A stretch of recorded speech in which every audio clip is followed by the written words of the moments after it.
Diagnosis, फिर दवाइयाँ, ये जो सारी चीज़ें शुरू हुई हैं, उसमें एक महत्वपूर्ण योगदान उन्होंने निभाया है। तो हम ये समझना चाहते हैं, क्योंकि डॉक्टर इसका बड़ा विरोध कर रहे थे, प्राइवेट वाले, बाद में कुछ सरकारी डॉक्टर्स ने भी उसको जॉइन कर लिया विरोध को। तो हम ये समझना चाहते हैं कि नरेंद्र जी से कि ये जो कानून है, विरोध का मुख्य कारण क्या था? क्या दिक्कत जो प्राइवेट हॉस्पिटल के डॉक्टर्स हैं उनको आ रही थी? और ऐसा क्या था प्रावधान, और ऐसा क्या हटा दिया जिसकी वजह से अभी वो एक तरीके से समझौते पे भी आए हैं? तो अ, डॉक्टर नरेंद्र गुप्ता जी।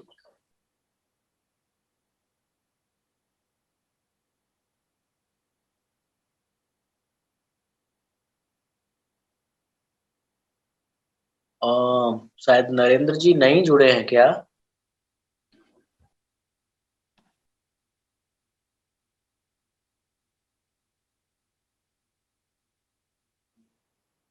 शुभम, एक बार नरेंद्र जी को आप को होस्ट बना दीजिए। आई थिंक वो इस वजह से अनम्यूट नहीं कर पा रहे अपने आप को। हाँ सॉरी, एक सेकंड में।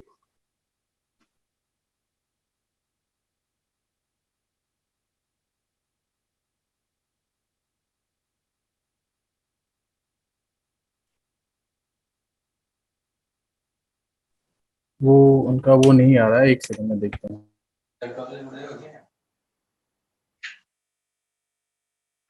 ठीक है। तो तब तक उनका कुछ चालू होता है, मुझे लगता है कि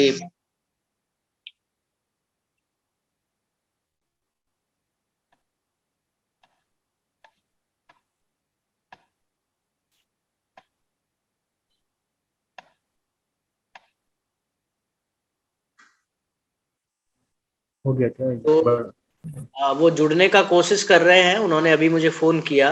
मैं डॉक्टर पवित्र मोहन जी से निवेदन करूँगा, जब तक डॉक्टर गुप्ता जुड़ रहे हैं तब तक पवित्र जी अपना बात इस पे यदि शुरू करेंगे, रखेंगे। जो 2 मुख्य सवाल थे कि क्या ऐसी चीज़ें आ गई थी और क्या ऐसी चीज़ें नहीं आ रही है, और अभी क्या समझौता हुआ है उसके बारे में यदि आप रखना चालू करेंगे, तो तब तक डॉक्टर नरेंद्र गुप्ता जी भी जुड़ जाएँगे, तो वो अपनी बात रखेंगे उसके बाद पवित्र मोहन जी। धन्यवाद मुकेश, और आप सबको नमस्कार। आई थिंक ये जब प्लान हुआ था वेबिनार परसों शायद, या 2-3-4 दिन पहले, तब ये बात की संभावना पक्का नहीं था कि ऐसा हो जाएगा इस दौरान कि समझौता हो जाएगा सरकार और डॉक्टर्स के बाद में के बीच में। तो ये बहुत, हम लोगों को सब बहुत ये विचित्र भी लगा और काफी हैरानी भी हुई कि ऐसा कैसे, कि एक ऐसा कानून जो कि जिसका उद्देश्य क्लियरली ये था कि लोगों तक स्वास्थ्य सेवाएं पहुंच पाए, और लोगों को स्वास्थ्य सेवा पहुंच बनाने के लिए उनको अपना सामान गिरवी नहीं रखना पड़े, उनको उधार नहीं लेना पड़े, और उनके पास गरिमामय तरीके से स्वास्थ्य की सेवाएं मिल जाएं। तो ऐसा कानून जिसका उद्देश्य ये हो और डॉक्टर्स ही उसका विरोध करें, तो ये हमको हम काफी लोगों को ये बहुत विचित्र और बहुत हैरानी करने वाली बात लगी थी। तो एक जो मुख्य कारण जिसके कारण कुछ, आई थिंक एक उनको थोड़ा खतरा था कि उनके ऊपर रेगुलेशन बढ़ेगी। तो ये जो रेगुलेशन की बात है, ये भारतवर्ष में वैसे भी बहुत रेगुलेशन काफी लिमिटेड है, परंतु जब लोगों को ये हक बन जाता है कि स्वास्थ्य की सेवाएं उनको चाहे कहीं से भी वो ले, और उचित क्वालिटी की होगी, और अगर वो उचित क्वालिटी की नहीं हो उसके अगेंस्ट वो कंप्लेंट कर सके, या तो उससे कुछ, आई थिंक कुछ लोगों को उससे थोड़ा खतरा सा हो गया था। हालांकि जब आप ध्यान से देखें जो पुराना वर्जन था कानून का, उसमें कहीं पर भी एक्चुअली प्राइवेट सेक्टर का जिक्र बहुत कम था। जो प्राइवेट सेक्टर, जो हम कई बार इस पे बारे में बात करते हैं कि जो स्वास्थ्य सेवाएं हैं, और ये कानून बनाते वक्त भी हमने इस बात पे लगातार जोर दिया था शुरुआत से, कि जो स्वास्थ्य सेवाएं हैं वो हेल्थ केयर जिसको बोलते हैं, वो उसमें preventive, promotive, curative, rehabilitative, palliative. तो जो बचाव है, स्वास्थ्य को बढ़ावा देना है, बीमारी से बचाव है, स्वस्थ रहना है, और फिर इलाज, और उसके बाद पैलिएटिव केयर है। लेकिन तो इस कानून में भी जो डेफिनेशंस देखें तो आज भी जो डेफिनेशन है हेल्थ केयर की, उसमें ये सारी चीजें शामिल है कि बचाव भी है, स्वास्थ्य को बढ़ावा देना भी है, इलाज है, और फिर अगर कोई ऐसी गंभीर बीमारी है जिससे का कि कोई इलाज नहीं है तो उसमें फिर एंड ऑफ लाइफ उसका निवारण भी है। लेकिन जो और जब हम इलाज की बात करते हैं उसमें भी एक तो है इलाज जिसमें जो गंभीर बीमारियां नहीं है उनका इलाज है, और एक जब गंभीर हो जाता है व्यक्ति, बहुत इमरजेंसी होती है, आपातकालीन स्वास्थ्य होता है, वो एक आता है। तो इसमें जो प्राइवेट सेक्टर के लिए जो इसमें रीजन था, वो केवल जो इनकी इम्प्लीकेशन थी वो केवल ये था कि इमरजेंसी के समय चाहे वो सरकारी हो चाहे प्राइवेट हो, कोई भी व्यक्ति राजस्थान का जाकर के स्वास्थ्य सेवाएं मुफ्त में, आपातकालीन के समय उसको ये नहीं लगना चाहिए कि वो पैसा उसकी जेब में है या नहीं है, कहाँ से पैसा आएगा, मर रहा है व्यक्ति तो वो चाहे प्राइवेट हो सरकारी हो, सरकार ने ये कहा कि ये उस व्यक्ति का हक होगा कि वो कहीं भी जाके इलाज ले सकता है, और यदि उसके पास कोई इंश्योरेंस नहीं है, पैसा नहीं है, तो उसका खर्चा सरकार, उसका पुनर्भरण, अगर प्राइवेट है तो उसका पुनर्भरण करेगी, सरकारी है तो उसमें वो सुनिश्चित करेगी। तो इस जो एक मुद्दा बनाया प्राइवेट डॉक्टर्स ने, वो एक तो ये मुद्दा बनाया कि जो अगर इमरजेंसी में हमारे पास आएगा, आप पुनर्भरण नहीं करोगे तो उसका खर्चा कौन करेगा, और आपातकालीन में तो बहुत सारी स्थितियां होती हैं, कईयों में बहुत खर्चा भी हो सकता है, तो ये उनको एक बड़ा एक विरोध का कारण बना। परंतु अगर हम देखें, मैं आज वापस इस वेबिनार से पहले देख रहा था, एक एक्चुअली जो बड़ा जो नुकसान हुआ है बिल को, और जो डॉक्टर्स के विरोध के चलते, जो कि ऑलरेडी हो चुका था, जिसपे सरकार ने विरोध शुरू होते ही उनकी बात मान ली थी, वो ये है कि जो भी इसमें अथॉरिटीज बनी हैं इस कानून के तहत, उन अथॉरिटीज में कोई भी जो पहले भी नहीं था, कोई भी सिविल सोसाइटी रिप्रेजेंटेटिव या कोई मरीजों का ग्रुप, समूह, या आम जनता का कोई रिप्रेजेंटेटिव, या नर्सेज का रिप्रेजेंटेटिव, तो ऐसा कोई भी रिप्रेजेंटेटिव नहीं है। लेकिन उस अथॉरिटी, और ना ही कोई इलेक्टेड रिप्रेजेंटेटिव्स हैं, ना गांव के स्तर पर, ना जिला के स्तर पर, ना राज्य के स्तर पर, कोई भी इलेक्टेड रिप्रेजेंटेटिव उन अथॉरिटीज के हिस्सा नहीं है। तो वो एक बड़ा, और उसमें लेकिन आईएमए के 2 रिप्रेजेंटेटिव, तो ये जो नेगोशिएशन था ये शुरू में ही हो गया था कल से पहले, जो कि एक बड़ा, इसको आई थिंक एक बड़ा पॉइंट मुद्दा है जिसमें हमको आगे के लिए भी सोचना चाहिए कि इसको कैसे रिवर्स किया जाए, क्योंकि ये इसका मतलब है कि केवल जो अथॉरिटीज हैं, कोई भी अगर इस कानून से संबंधित इसके रूल्स बनेंगे, उन सब में कोई भी जनता का प्रतिनिधि किसी भी प्रकार से नहीं होगा। दूसरा एक और जो बड़ा एक जिस मुद्दे पर शुरुआत करी थी, और वो भी कल से पहले ही मान लिया गया था सरकार द्वारा, वो ये था कि जो पहले इसमें था ग्रीवेंस रिड्रेसल के लिए एक ऑनलाइन पोर्टल पे लोग उसको कंप्लेंट कर सकते हैं, अगर कोई भी इस कानून के अंतर्गत उनको कोई दुविधा होती है, कोई वो कंप्लेंट करना चाहे, तो एक ऑनलाइन पोर्टल पे था जो कि एक ट्रांसपेरेंट मैकेनिज्म था, और ऑनलाइन पोर्टल पे जिस दिन 24 घंटे के अंदर अंदर वो उस संस्था के हेड के पास पहुंच जाएगा, और 3 दिन के अंदर उसको कुछ ना कुछ इनिशिएट करना होगा।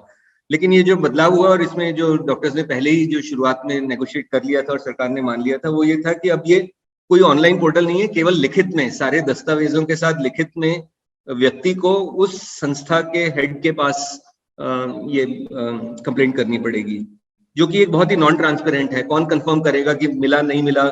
और उसके दूसरा ये इसमें भी डाला गया कि जो डिस्ट्रिक्ट हेल्थ अथॉरिटी है वो पहले कोशिश करेगी कि जो जिसके अगेंस्ट कंप्लेंट हुई है, जो कंप्लेंट करने वाला है, उनको बिठा करके वो अगर कुछ सुलह हो सके, नहीं तो फिर तो ये बहुत जो ग्रीवेंस रिड्रेसल है उसको भी बहुत डाइल्यूट कर दिया गया।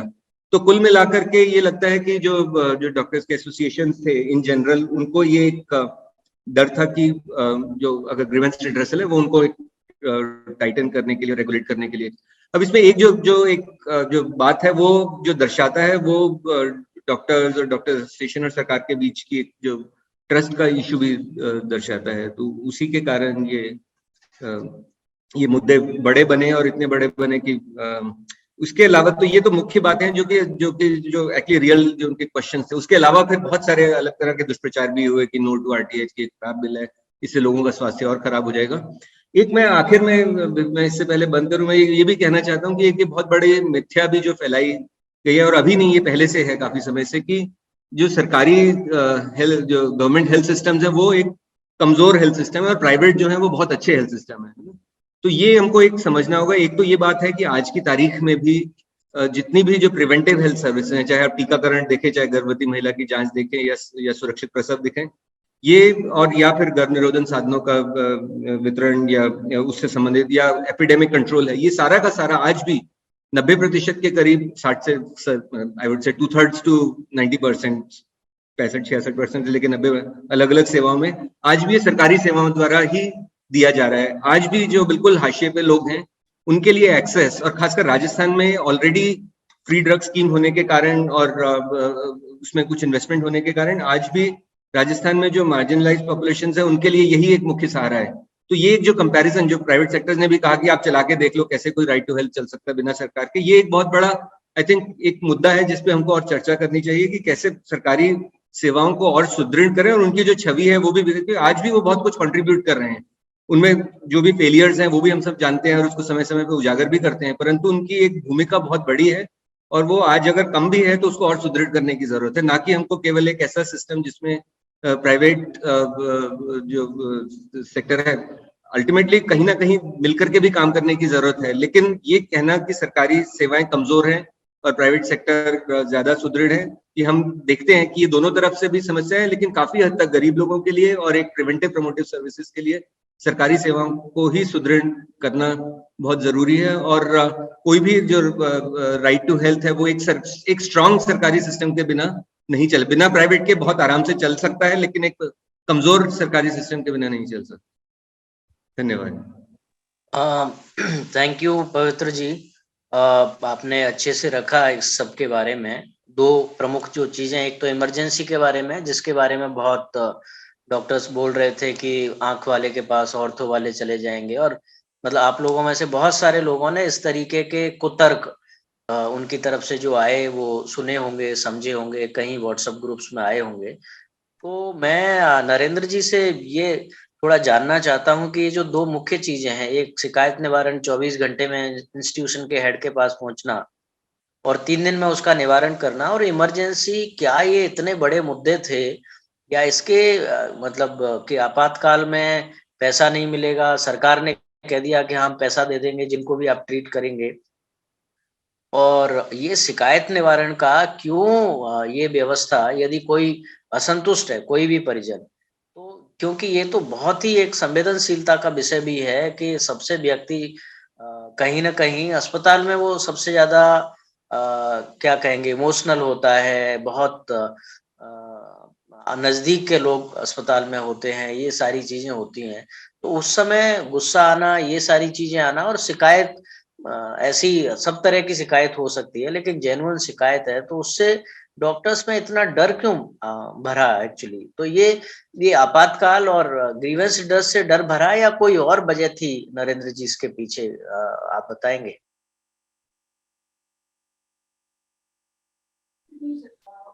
हाँ, सभी को नमस्ते और जिंदाबाद। एक तो हमको सबको पहले तो इस बात की खुशी मनानी चाहिए कि राजस्थान अपने यहाँ पूरी भारत में, और भारत में ही क्या बल्कि अधिकतर विश्व के देशों के तुलना में पहला एक ऐसा राज्य बन गया है जिसने कि स्वास्थ्य का अधिकार का एक कानून पारित कर दिया है। और तो ये अपने सबके लिए बहुत ही एक बड़ी बात है जो हुई है, हमको कहना चाहिए। और जो कानून बना है वो तो के बारे में तो अभी पवित्र जी ने बहुत विस्तार से सभी ने बताया है, तो इस कारण से मैं तो उस की बात तो नहीं करूंगा। और जैसा अभी मुकेश जी कह रहे हैं कि जो ये कानून, मतलब कानून बनाने का मतलब क्या है? अब वैसे तो जैसा हम सब जान रहे हैं कि राजस्थान में निशुल्क दवा है, निशुल्क जांच है, राजस्थान में निशुल्क चिकित्सा सभी सरकारी अस्पतालों में दी जा रही है योजनाओं के अंतर्गत। पर एक तो योजना के अंतर्गत कोई सेवाएं उपलब्ध कराई जाएं, और दूसरा आपको वो सेवा एक राइट के, एक अधिकार के रूप में प्राप्त हो, उनमें अंतर है। क्योंकि जो अधिकार है, अधिकार जो अपनी शक्ति प्राप्त करता है वो हमारे जो संविधान में हमारे अधिकार हैं और जिसमें मुख्य रूप से जीने का अधिकार है, उस जीने का अधिकार से हम ये शक्ति प्राप्त करते हैं। क्योंकि जो भी व्यक्ति ने यहाँ इस देश में जन्म ले लिया, वो न तो अपनी स्वयं की जान खुद ले सकता है और ना कोई दूसरा उसकी जान ले सकता है। तो बार बार ये जब बात होती है जीने के अधिकार की, तो उसके साथ ये जुड़ा रहता है कि अगर जीना है तो फिर जीने के लिए जो सभी आवश्यकताएं वो भी पूर्ति हो। भोजन, पानी, आवास और हवा, शुद्ध हवा और स्वास्थ्य सेवाएं, शिक्षा इत्यादि इत्यादि सभी चीजें प्राप्त होनी ही चाहिए। तो वो संदर्भ लेकर के ही, क्योंकि स्वास्थ्य एक हमारा बुनियादी आवश्यकता है, स्वास्थ्य सेवा हमारी बुनियादी आवश्यकता है, तो उसी को लेकर के ये कानून, मतलब जो हमारा जीने का अधिकार है, उसी को और आगे एक कदम और बढ़ा के और स्पष्ट कर दिया है कि भाई एक चिकित्सा सेवा, स्वास्थ्य सेवा, उसका अधिकार भी हमको प्राप्त हो। और अधिकार अगर प्राप्त होता है तो अधिकार की उपयोगिता कब आती है, मतलब वो अधिकार कब उपयोग किया जाएगा। अधिकार की बात तभी आती है कि अधिकार के अंदर जो चीजें एक तरह से सरकार कह रही है कि हम ये चीजें प्रदान करेंगे, सुनिश्चित करेंगे। सरकार का मतलब है कि जो हमारी चुनी हुई सरकार, और हम जो जिस तरह का पैसा टैक्स के रूप में उनको देते हैं, एकत्रित करके जिसको व्यय करने की शक्ति उनको देते हैं, वो लोग हमको ये बात की एक तरह से गारंटी दे रहे हैं, ये बात का सुनिश्चित कर रहे हैं कि हमको सभी तरह की चिकित्सा सेवा, जब भी हमारी कुछ भी अस्वस्थता की स्थिति होगी तो वो हमको ये उपलब्ध होगी। और उसके लिए क्या क्या चीजें होंगी, क्या क्या चीजें होंगी, क्या क्या चीजें होंगी, वो सब उसमें स्पष्ट होगा। पर मान लीजिए उसमें से कोई चीज नहीं हो रही है, तो इसका मतलब है कि वो जो अधिकार हमको दिया है, कानून जो हमको दिया है, वो उसका उल्लंघन हो रहा है, उसका वायलेशन हो रहा है। तो वो उल्लंघन अगर हो रहा है और हमको लग रहा है कि हमको जो अधिकार प्राप्त हुआ है इस कानून के अंतर्गत, वो उल्लंघन हो रहा है, तो उसके लिए, उल्लंघन के लिए हम क्या करें और इस कानून में क्या प्रावधान है, वो जब उल्लंघन हो रहा है तो उसके लिए क्या किया जाए। तो उसको मुकेश जी ने इस प्रकार से बोला है कि वो शिकायत के रूप में, तो वो उल्लंघन एक तरह से हम शिकायत कर रहे हैं उसके लिए।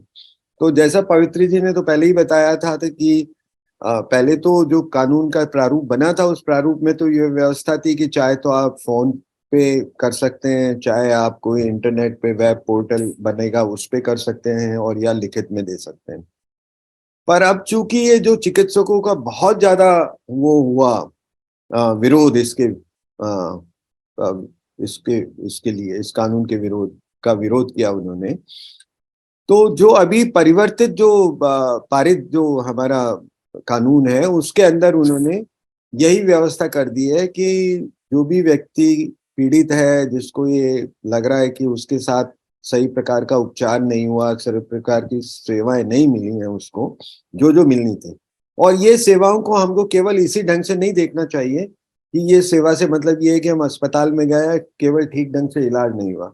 इसको हमको इस ढंग से भी देखना चाहिए कि अगर जैसे हम गांव में रह रहे हैं और हमारे टीबी का रोग है, या सिलिकोसिस का रोग है, या कोई महिला गर्भवती है, या कोई बच्चा कोई और गंभीर रोग से ग्रस्त है, तो ये जितने इस प्रकार के जितने भी रोगी हैं, उनकी समुचित व्यवस्था हमेशा उपलब्ध हो, और वो उपलब्ध नहीं होती है तो भी वो एक तरह से हम उसको उल्लंघन की श्रेणी में लाएंगे। और वो उल्लंघन की श्रेणी के लिए अभी जो व्यवस्था दी गई है इस कानून में, वो व्यवस्था तो ये दी गई है कि आपको जो संबंधित या तो चिकित्सा संस्थान या जो भी स्वास्थ्य संस्थान है, उनके जो शीर्षस्थ अधिकारी हैं, जो वहाँ के प्रभारी अधिकारी हैं, प्रभारी हैं, जो इंचार्ज हैं, उनको आपको 3 दिन के अंदर लिखित एक तरह से शिकायत प्रस्तुत करनी होगी, और वो नहीं 15 दिन के अंदर लिखित शिकायत प्रस्तुत करनी होगी, और जो प्रभारी हैं उनको 3 दिन के अंदर उस शिकायत का निवारण करना होगा, और अगर वो शिकायत का निवारण नहीं करते हैं तो उसको अगले स्तर पे, उनको जो जिला स्तर की जो स्वास्थ्य प्राधिकरण बनाया वहां जाएगा वो, और वहां स्वास्थ्य जो जिला स्तर का स्वास्थ्य प्राधिकरण है वो अगर कोई निराकरण नहीं करता है तो ये अभी तक उसमें स्पष्ट नहीं है इस जो कानून में कि वो कितने दिन में उनको निराकरण करना है, और वो कितने दिन में निराकरण नहीं करते हैं तो वो जो राज्य स्तर का जो प्राधिकरण है वहां पर वो जाएगा। जब वो राज्य स्तर के प्राधिकरण में जाएगा तो वहां पर उसको दो श्रेणी में देखा जाएगा कि अगर वो उपचार, मतलब जो उन्होंने उपचार जिस तरह का किया, जैसे सही तरह की दवा नहीं दी या इंजेक्शन नहीं लगाया या ड्रिप कोई लगानी है वो नहीं लगाई, ये सब चीजें आपको लग रहा है कि उन्होंने उपचार की जो हमारी मानक पद्धति है वो मानक पद्धति का अगर उपयोग नहीं किया है, और आपको लगता है कि कुछ उसमें गलती है, तो उसके लिए जो राज्य स्तर पे स्वास्थ्य प्राधिकरण है वो एक अलग है प्राधिकरण। और आपको लग रहा है कि वहाँ व्यवस्था नहीं है, कि आप गए एक्सरे करवाने गए, एक्सरे मशीन खराब थी, या आप गए और आपने देखा कि सोनोग्राफी मशीन ठीक नहीं थी, आपको लग रहा है कि बिस्तर बहुत गंदे हैं, खराब हैं, जिन पे हमको लिटाया जा रहा है, बिछाया जा रहा है, या इस तरह की साफ सफाई नहीं है, वो सब है, तो उसके लिए एक दूसरा राज्य स्तरीय स्वास्थ्य प्राधिकरण है जो व्यवस्था से संबंधित है। तो ये दो तरह के प्राधिकरण है। पर जो पहली चरण है, अगर कोई भी आपको किसी भी तरह की शिकायत है कि आपको लग रहा है कि उल्लंघन हुआ है आपके कानून का, तो उसके लिए तो आपको सबसे पहले जो वो प्रभारी अधिकारी है वहां का, उसी को लिखित में आपको 15 दिन के अंदर अंदर अपनी शिकायत देनी होगी, और उसको 3 दिन में उसको निराकरण, आपकी संतुष्टि के साथ निराकरण करना होगा। अगर आप संतुष्ट नहीं है तो उसको अगले स्तर पे भेजना होगा। हालांकि ये अभी चीजें बहुत स्पष्ट नहीं है, और ऐसा हम अपेक्षा है हमारी कि ये जब कानून के जो नियम बनेंगे तो नियम में ये सब चीजें बहुत विस्तार से स्पष्ट होंगी, जिससे कि किसी भी प्रकार का कोई अस्पष्टता न रह जाए, कोई कंफ्यूजन न रह जाए, ये सब पूरी करने की कोशिश कर होनी चाहिए उसमें। तो पहला कदम तो यही है कि ये इस तरह का कानून पास हो गया है, ये अपने आप में एक ऐतिहासिक आ, आ, बात है, अपने आप में एक बहुत बड़ी बात है कि किसी राज्य सरकार ने इस तरह की हिम्मत की। और नहीं तो अधिकतर राज्य सरकार, जबकि देखा जाए तो दक्षिण के राज्य जो हैं उनकी स्वास्थ्य की स्थिति ज्यादा अच्छी है यहाँ से, पर वहां पर भी अभी तक इस तरह के कोई कानून पारित नहीं हुए हैं। हालांकि केरल ने अभी शायद एक पब्लिक हेल्थ एक्ट पास किया है जो और व्यापक है और विस्तृत है, पर ये अपने आप में एक ऐतिहासिक है। तो अभी ये सब चीजें बन रही हैं, इवॉल्विंग है सारी चीजें, और जो ये इवॉल्व हो रही हैं चीजें, उन इवॉल्व चीजों के अंदर हम कितना हस्तक्षेप करके इसको और जनोन्मुखी बना सके, मतलब पीपल ओरिएंटेड। क्योंकि और जो चीजें इसमें होनी चाहिए थी जो शुरू के ड्राफ्ट में थी, वो था कि हम समुदाय भागीदारी कैसे इसके अंदर बढ़ाएं, समुदाय को कैसे इसके अंदर अधिक से अधिक जोड़ने की व्यवस्था करें। तो जन संवाद के आयोजन हो, सामाजिक अंकेक्षण बहुत व्यवस्थित और व्यापक ढंग से हो, लोगों के जो रोगी हैं उनके फीडबैक लिए जाएं कि क्वालिटी ऑफ सर्विसेज कैसी रही हैं उनकी, ये सब चीजों के ऊपर बहुत चीजें उसमें जुड़ी हुई थी, पर वो चीजें अभी एकदम उसमें बहुत गौण कर दी गई हैं। तो हमें निरंतर अभी भी सरकार को इस बात के लिए उनके साथ पैरवी करनी होगी, हमको उनको समझाना होगा, बताना होगा कि भाई ये सब चीजें भी जो थी उनको वापस जोड़ा जाए, जिससे कि ये लगे कि हम वास्तव में एक जनोन्मुखी एक एक हम कानून लाए हैं। और फिर ये कानून जिस मंशा के साथ लाए हैं, वो जो कहते हैं ना कि जो लिखा है और वो है जो इसके पीछे की मंशा है, उस भावना के साथ ये कानून हमारा लागू हो और जल्दी से जल्दी लागू हो। तो उम्मीद करते हैं कि गवर्नर हैं उनके दस्तखत जल्दी होंगे, और कानून जो है वो नियम जो है वो जल्दी से जल्दी बनेंगे, और इसको अधिसूचित किया जाएगा, जिससे कि हम दिखा सके और सब लोगों को। क्योंकि जब यहाँ पर निशुल्क दवा योजना प्रारंभ हुई थी तभी भी ये अपने आप में बहुत बड़ा कदम था, तो ये हमको करना चाहिए। तो बस यही कहना चाहता था। धन्यवाद। बहुत धन्यवाद नरेंद्र जी। कई सारे साथी, इसके कई पक्ष हैं कानून के। एक है कि कानून में क्या आया है, कैसे उसको लागू करेंगे। तो बहुत सारे साथी जुड़े हुए हैं जो बरसों से वंचितों और गरीबों के साथ काम करते हैं और जिनके लिए सबसे अधिक आवश्यकता है, क्योंकि वही छूट जाते हैं हमारी व्यवस्था में, सबसे पीछे वही छूटते हैं। तो उनमें से भी कुछ साथी बात रखेंगे। अभी छाया जन स्वास्थ्य अभियान राजस्थान के साथ लंबे समय से काम कर रही हैं और उन्होंने ये डॉक्टर्स का जो आंदोलन था उसके दौरान भी अलग अलग जगह अपनी बात प्रमुखता से रखी। तो यही हम कि क्या इतने बड़े सवाल थे डॉक्टर, किस लिए ये डरे और इसको लागू करने के लिए क्या फ्रेमवर्क हो सकता है, क्योंकि सरकार एकदम लास्ट चुनावी मूड में आ गया है। एक तरीके से चुनाव आने वाले हैं कुछ 7-8 महीने बाद राजस्थान में। तो लागू करने में कितनी दिक्कतें हैं, क्या आधार जो इंफ्रास्ट्रक्चर है इसके लिए लागू करने के लिए, वो क्या सरकार के पास पर्याप्त है। प्राइवेट हॉस्पिटल तो जो खबर अखबारों में आ रही है कि 98% अस्पतालों को निकाल दिया गया है इससे।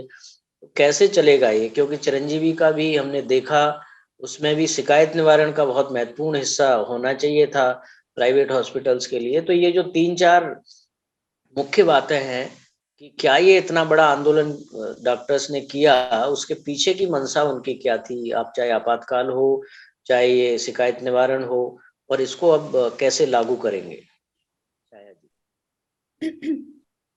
शुक्रिया मुकेश, आपको आवाज आ रही है ना मेरी? हाँ, थोड़ी कम आ रही है, यदि अच्छा, थोड़ा मैं सा। थोड़ा और नजदीक आ जाते हूँ तो फिर अब ठीक है आवाज? हाँ, अब ठीक है, अब ठीक है। अच्छा, ओके। तो मुकेश, आपने जैसा कहा कि ये जब बिल आया तो इसके तुरंत बाद डॉक्टर्स में एक हड़कंप सा मच गया और खासतौर पे जो निजी डॉक्टर्स थे वो इस बिल से बहुत निराश थे। और उन्होंने एक इस तरह का नैरेटिव, एक इस तरह का इम्प्रेशन देने की कोशिश की कि ये जो बिल है ये अगर आया तो राजस्थान का तो जो पूरा प्राइवेट सेक्टर है वो पूरी तरह से खत्म हो जाएगा। लोगों को प्राइवेट से बिल्कुल ढंग की स्वास्थ्य सेवाएं नहीं मिल पाएंगी, स्वास्थ्य सेवाओं की गुणवत्ता निजी स्वास्थ्य सेवा क्षेत्र में बहुत खराब हो जाएगी। तो इस तरह का एक इमेज इस कानून के बारे में बनाने की कोशिश की गई। और ये क्यों बनाने की कोशिश की गई इस पर हम बाद में आएंगे, पर मुझे लगता है हम सभी के लिए इस बात को जानना समझना बहुत जरूरी है कि शुरुआत से ये जो बिल था ये मुख्यतः जो सरकारी स्वास्थ्य सेवाएं हैं वो कैसे मजबूत हो उसके ऊपर ही था। ये बिल 90 या 95% अगर आप इसको पढ़ेंगे, देखेंगे, समझेंगे, आप में से कितने लोगों ने पढ़ा हो मुझे नहीं पता, पर एक बार इसको देखिएगा जरूर, इसको पढ़िएगा तो आपको भी अंदाजा आएगा कि इसमें तो मुख्य रूप से जो बात की गई है वो सरकारी स्वास्थ्य सेवा को मजबूत करने के लिए बात की गई है। और जितने भी दायित्व सरकार के उसमें बताए गए हैं, ऑब्लिगेशंस जो बताए गए हैं, वो भी इसी दिशा में है कि सरकारी स्वास्थ्य सेवा तंत्र कैसे मजबूत हो। और हम सब भी यही चाहते थे, हम सब भी यही चाहते थे कि ऐसा एक कानून आए जिससे कि जो पब्लिक हेल्थ केयर सिस्टम है उसमें जो कमियां आज हैं, जिसके बारे में हम बार बार बात करते रहते हैं, अभी भी कुछ ऐसे विषय छिड़े थे कि इंफ्रास्ट्रक्चर की कमी, दवाइयों की सप्लाई प्रॉपर नहीं, या जांचें नहीं मिल पाना, या ह्यूमन रिसोर्सेज का अस्पतालों में नहीं होना, ये सारी कमियां हैं। तो ये सारी कमियां कैसे दूर हो, क्योंकि योजनाएं तो इतनी सारी सरकार लेके आ गई और उसके बावजूद भी इंफ्रास्ट्रक्चर के अभाव में ये इन योजनाओं का जो क्रियान्वयन है वो जिस तरह से होना चाहिए था वो नहीं हो रहा था। और हमको लगा कि अगर एक कानून आता है और कानून में ये प्रतिबद्धताएं सरकार को करनी होती हैं कि वो ये सारी सुविधाएं जो भी उन्होंने या जो भी सेवाएं उन्होंने योजनाओं के तहत देने का वायदा किया है वो कानूनन रूप से उनके ऊपर एक ऑब्लिगेशन आ जाएगा तो वो बेहतर रूप से कर पाएंगे।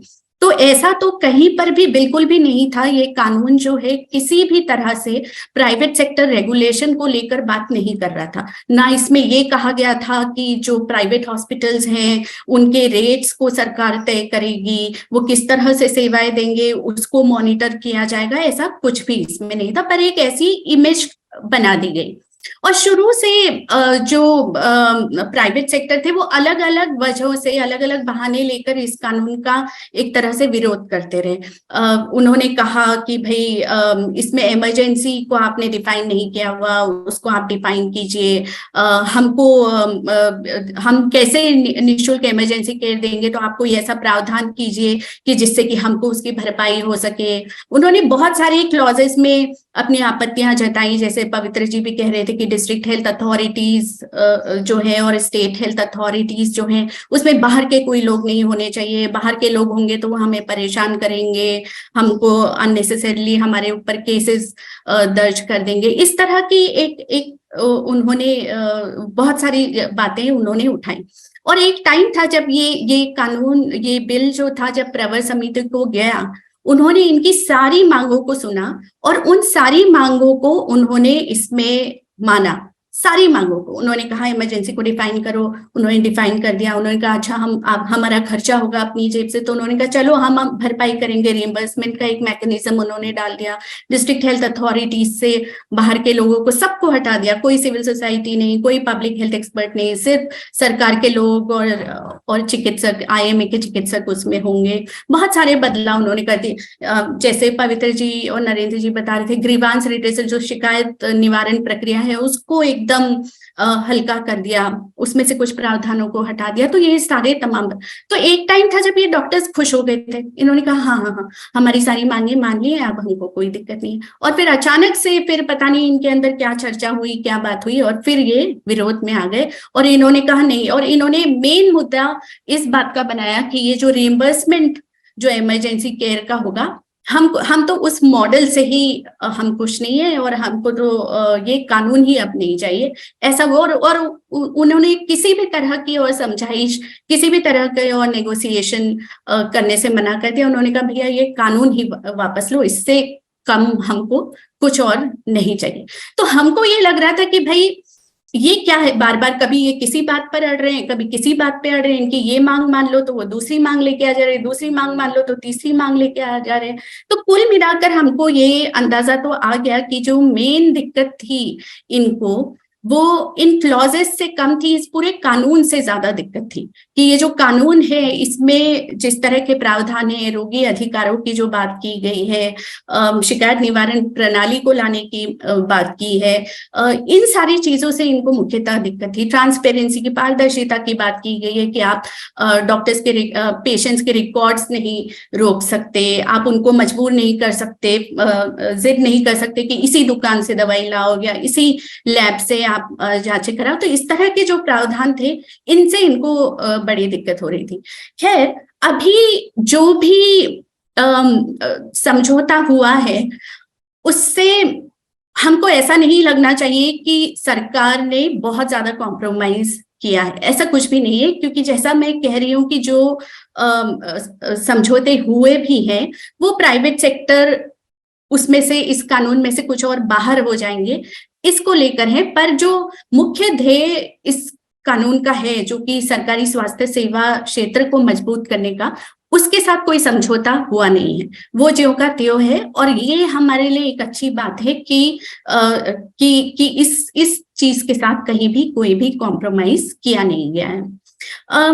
एक और बात जो मुकेश जी कह रहे थे कि अब आगे इसको अगर लाना है या इसको लागू करना है, तो जैसे नरेंद्र जी कह रहे थे, सबसे पहली बात तो यही है कि जल्द से जल्द नियम बनने शुरू हो, क्योंकि जितनी जल्दी नियम बनेंगे इस कानून को लेकर और स्पष्टता हमको आएगी। क्योंकि अभी भी बहुत सारी शंकाएं हैं, क्योंकि कानून जब बनता है तो वो बहुत एक ब्रॉड क्लॉजेस उसमें होते हैं, बहुत सारी जो स्पष्टता है, जो गहराइयां हैं चीजों की, या जो विस्तृत उनका विश्लेषण है, वो एक कानून में नहीं हो पाता। तो जब नियम बनेंगे तो उसको लेकर और भी ज्यादा स्पष्टता आएगी, ये तय है।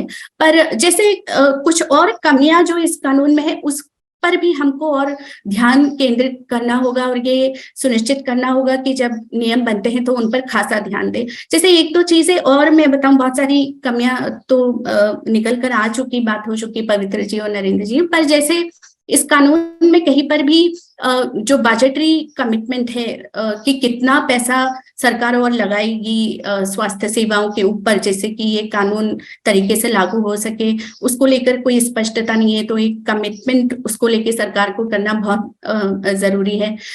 दूसरा, इस कानून में कहीं टाइमलाइंस नहीं है, मतलब ये नहीं बताया हुआ कि कानून आने के कितने समय के बाद नियम बन जाएंगे, या अगर कहा गया है कि हम HR पॉलिसी लेकर आएंगे तो वो कानून आने के कितने समय के बाद वो ले आएंगे। तो ऐसा लगता है कि किसी भी तरह का कोई समय अवधि को लेकर कोई कमिटमेंट करने से इस बिल में इस कानून में बची है सरकार। तो अब ये हमारे ऊपर, खासतौर पे सिविल सोसाइटी के ऊपर ये बहुत बड़ी जिम्मेदारी होगी कि हम ये सुनिश्चित करें कि जब नियम बन रहे हैं तो ये जो कमिटमेंट्स हैं या ये जो कमियां हैं, इन कमियों पर खासा रूप से सरकार ध्यान दे।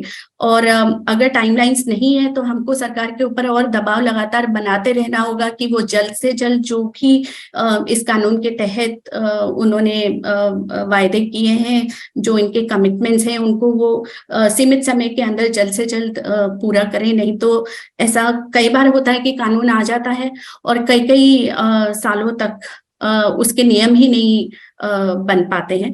तो इस चीज को लेकर मुझे लगता है सिविल सोसाइटी को और ज्यादा तरीके से काम करना होगा।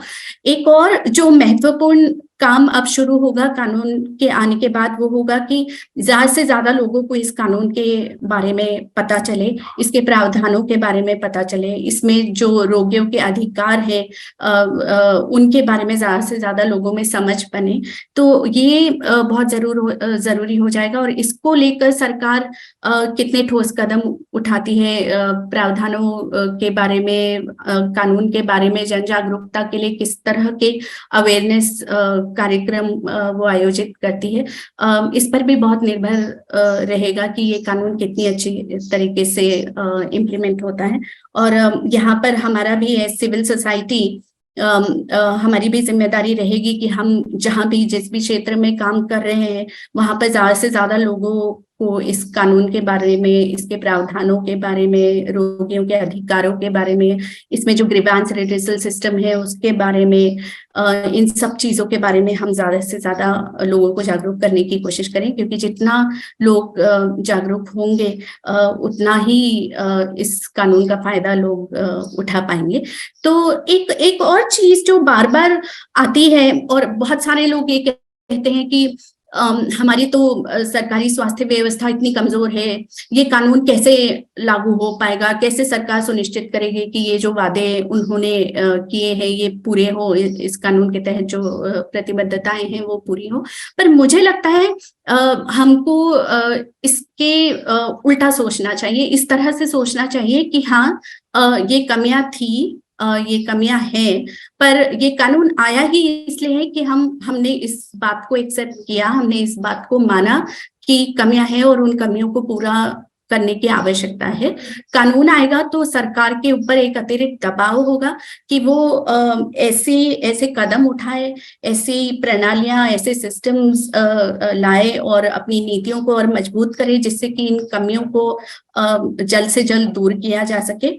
तो सरकार एक अतिरिक्त दबाव में जरूर होगी, क्योंकि अब ये कानूनी प्रतिबद्धता उनके ऊपर हो जाएगी। तो जो काम वो पहले एक बहुत ढीले ढाले तरीके से अगर कर रहे थे तो अब वो उतना ढीले तरीके से कर नहीं पाएंगे। अब उनको कड़े कदम उठाने होंगे कि जो पब्लिक हेल्थ केयर सिस्टम है उसमें जो कमियां हैं वो पूरी हो सके।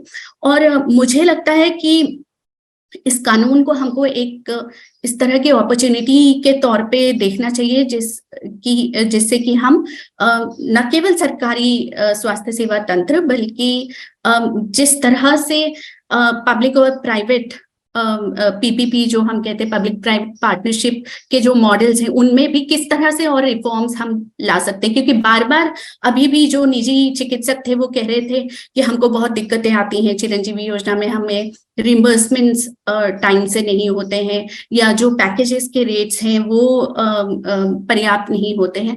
तो मुझे लगता है ये हमको एक मौका ये कानून देता है कि अभी तक जिस तरह से चीजें चल रही थी उसको हम और बेहतर कैसे करें, हम रिफॉर्म्स, बदलाव किस तरीके से लेके आए। और चिकित्सकों को भी इस कानून को इसी तरह से देखना चाहिए, ना कि इस तरीके से कि इस कानून के आने से उनको परेशानी होगी। मुझे तो उल्टा लगता है कि ये कानून अगर सही तरीके से लागू हुआ और सरकारी स्वास्थ्य तंत्र, सेवा तंत्र जो है वो अगर मजबूत होगा, तो ये तो डॉक्टर्स के लिए भी बहुत अच्छा है, ये चिकित्सकों के लिए, स्वास्थ्य सेवा प्रदाताओं के लिए भी बहुत अच्छा है, क्योंकि वो अभी जिस तरह की परिस्थितियों में काम करते हैं वो उसमें उस तरह से सेवाएं नहीं दे पाते, या उस गुणवत्ता से सेवाएं नहीं दे पाते हैं जितनी गुणवत्ता से या जितना एफिशिएंटली वो दे सकते हैं।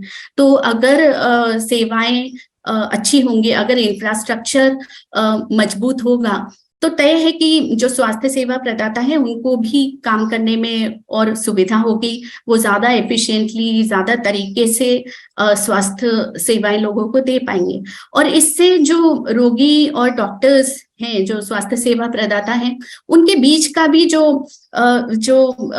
भरोसा है, जो एक दूसरे के ऊपर जो ट्रस्ट है, वो और बढ़ेगा, क्योंकि अच्छी गुणवत्ता की स्वास्थ्य सेवाएं अगर डॉक्टर्स दे पाएंगे तो तय है कि रोगी ज्यादा संतुष्ट होंगे, वो ज्यादा खुश होंगे सेवाओं से। तो अपने आप ही जो अभी भरोसे की कमी है डॉक्टर्स और रोगियों के बीच, वो कम होगी और उनके रिश्ते ज्यादा बेहतर होंगे। तो ये भी एक गलत एक मैसेज गया था लोगों के बीच कि ये कानून आएगा तो उल्टा रोगी और डॉक्टर्स के बीच ज्यादा क्लैशेस होंगे, ज्यादा लड़ाइयां होंगी। तो मुझे तो उसकी संभावना बिल्कुल भी नहीं दिखती है। मुझे लगता है उल्टा ये कानून आएगा और स्वास्थ्य सेवाएं अगर बेहतर होंगी, अच्छी स्वास्थ्य सेवाएं अगर रोगियों को मिलेंगी, तो फिर कोई वजह ही नहीं है कि रोगी और डॉक्टर्स के बीच इस तरह की स्थितियां, जहां पर कि उनके बीच कोई हिंसा हो या असॉल्ट हो, ऐसा कुछ होने का कोई कारण ही नहीं बचेगा। तो मैं बस यही कहना चाह रही थी। पर मुझे बस ये लगता है कि अब हमको एज सिविल सोसाइटी, हमारा अभी तक जो हमने मेहनत की थी उससे कहीं ज्यादा मेहनत हमको अब आगे करने की जरूरत होगी, ये सुनिश्चित करने के लिए कि ये कानून उसकी सही स्पिरिट में और जल्द से जल्द लागू हो, जिससे कि लोगों को इसका लाभ मिलना शुरू हो जाए। शुक्रिया, यही कहना चाह रही थी मैं मुकेश। थैंक यू छाया। और कुछ तो स्पष्टता हुई कि जो लोग ईमानदारी से अपना काम करते हैं, जिनका कमिटमेंट है, उसके लिए जरूर हो सकता है उनको, जो पवित्र जी, डॉक्टर पवित्र मोहन जी ने कहा था कि ट्रस्ट का ज्यादा, विश्वास का ज्यादा, भरोसे का ज्यादा सवाल था सरकार और निजी चिकित्सकों के बीच। लेकिन जो आपने बताया छाया कि जो ईमानदारी से अपना काम करते हैं, जिनके अंदर कमिटमेंट है, वो अंधी दौड़ नहीं है लाभ कमाने की उस तरीके का, तो ये बिल्कुल सही लगता है कहीं ना कहीं। ये सब देखने के बाद इतने, तो हम 2-3 साथियों का कुछ कमेंट लेंगे और उसके बाद जो सवाल आ रहे हैं, या आप लोग और भी कोई साथी सवाल पूछना चाहते हैं, उनसे ये चैट बॉक्स में आप, या कोई हाथ खड़ा किए हैं तो प्लीज आप चैट बॉक्स में अपना सवाल, और एक शैली सागर जी ने कुछ लिखा है चैट बॉक्स में, तो प्लीज आपका कोई क्वेश्चन या आपका कोई पॉइंट ऑफ व्यू है तो वो भी आप, हम जरूर उसका आदर करते हैं कि आपने लिखा है। आप जरूर चैट बॉक्स में डालिए आपका क्या पॉइंट ऑफ व्यू है, या किन बिंदुओं का आप कह रहे हैं कि गलत बिंदु रखे जा रहे हैं, तो प्लीज आप हमें जरूर बताइएगा। 2-3 साथी हैं जिनसे कमेंट लंबे समय से ये पूरा वर्ग जिसके लिए बहुत आवश्यकता है इस कानून की, तो मैं अरुणा जी और निखिल जी से निवेदन करूंगा कि वो अपना कुछ टिप्पणी इस पे देना चाहते हैं। तो अरुणा जी।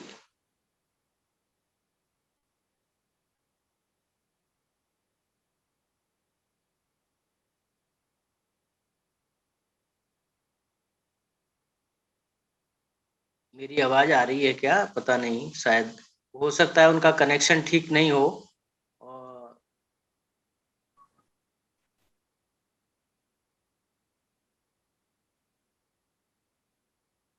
हाँ, निखिल जी से अभी बात हुई है।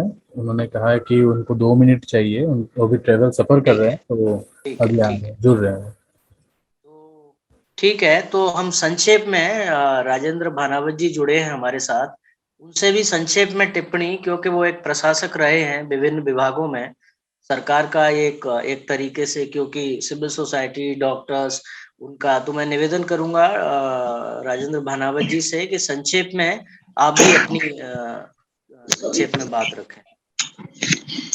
सबको, सभी साथियों को नमस्कार।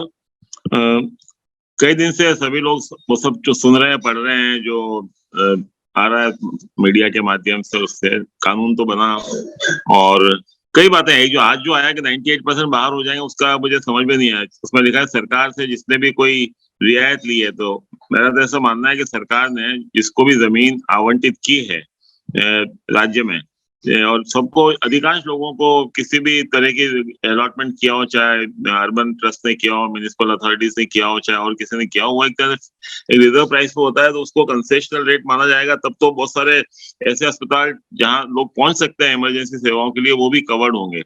वरना तो ये लगेगा कि जैसे आज कहीं पे जरूरत कहीं पर है, उसको अगर 100, 200, 300 किलोमीटर चल के अगर वो सेवाएं प्राप्त होगी, तो इमरजेंसी में सेवाएं कैसे ले पाएगा, ये बड़ा एक प्रश्न चिन्ह रहेगा। तो मेरा तो एक सुझाव सा है, हम सब लोगों को मिलकर कोशिश करनी होगी, सरकार तत्काल एक ऐसी सूची प्रकाशित करे कि फला ये अस्पताल, ये हेल्थ इंस्टीट्यूशंस इस एक्ट में कवर्ड है, ये होगा। वरना हमेशा जो झगड़े की बात आप कर रहे हैं, क्लेशेस होंगे, इस बात के होंगे कि हॉस्पिटल कहेगा हम इससे बाहर है, कोई कहेगा हम इससे अंदर। आज किसके पास 52 बेड है, कल को वो 48 बता देगा, तो उससे बाहर हो जाएगा। ये बड़ा एक आगे आने वाले समय में शायद ये ट्रांसपेरेंसी की कमी ज्यादा बाधा इसमें हो सकती है और किसी चीज के बजाय।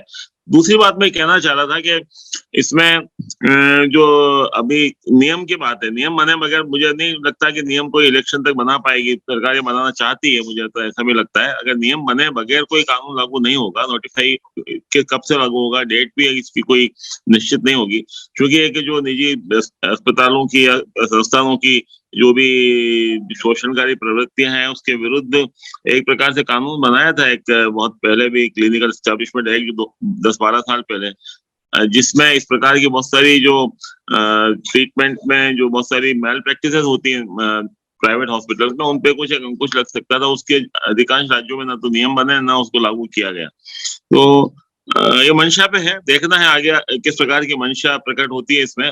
सभी लोग अभी तो एक नजर रख सकते हैं इसके ऊपर।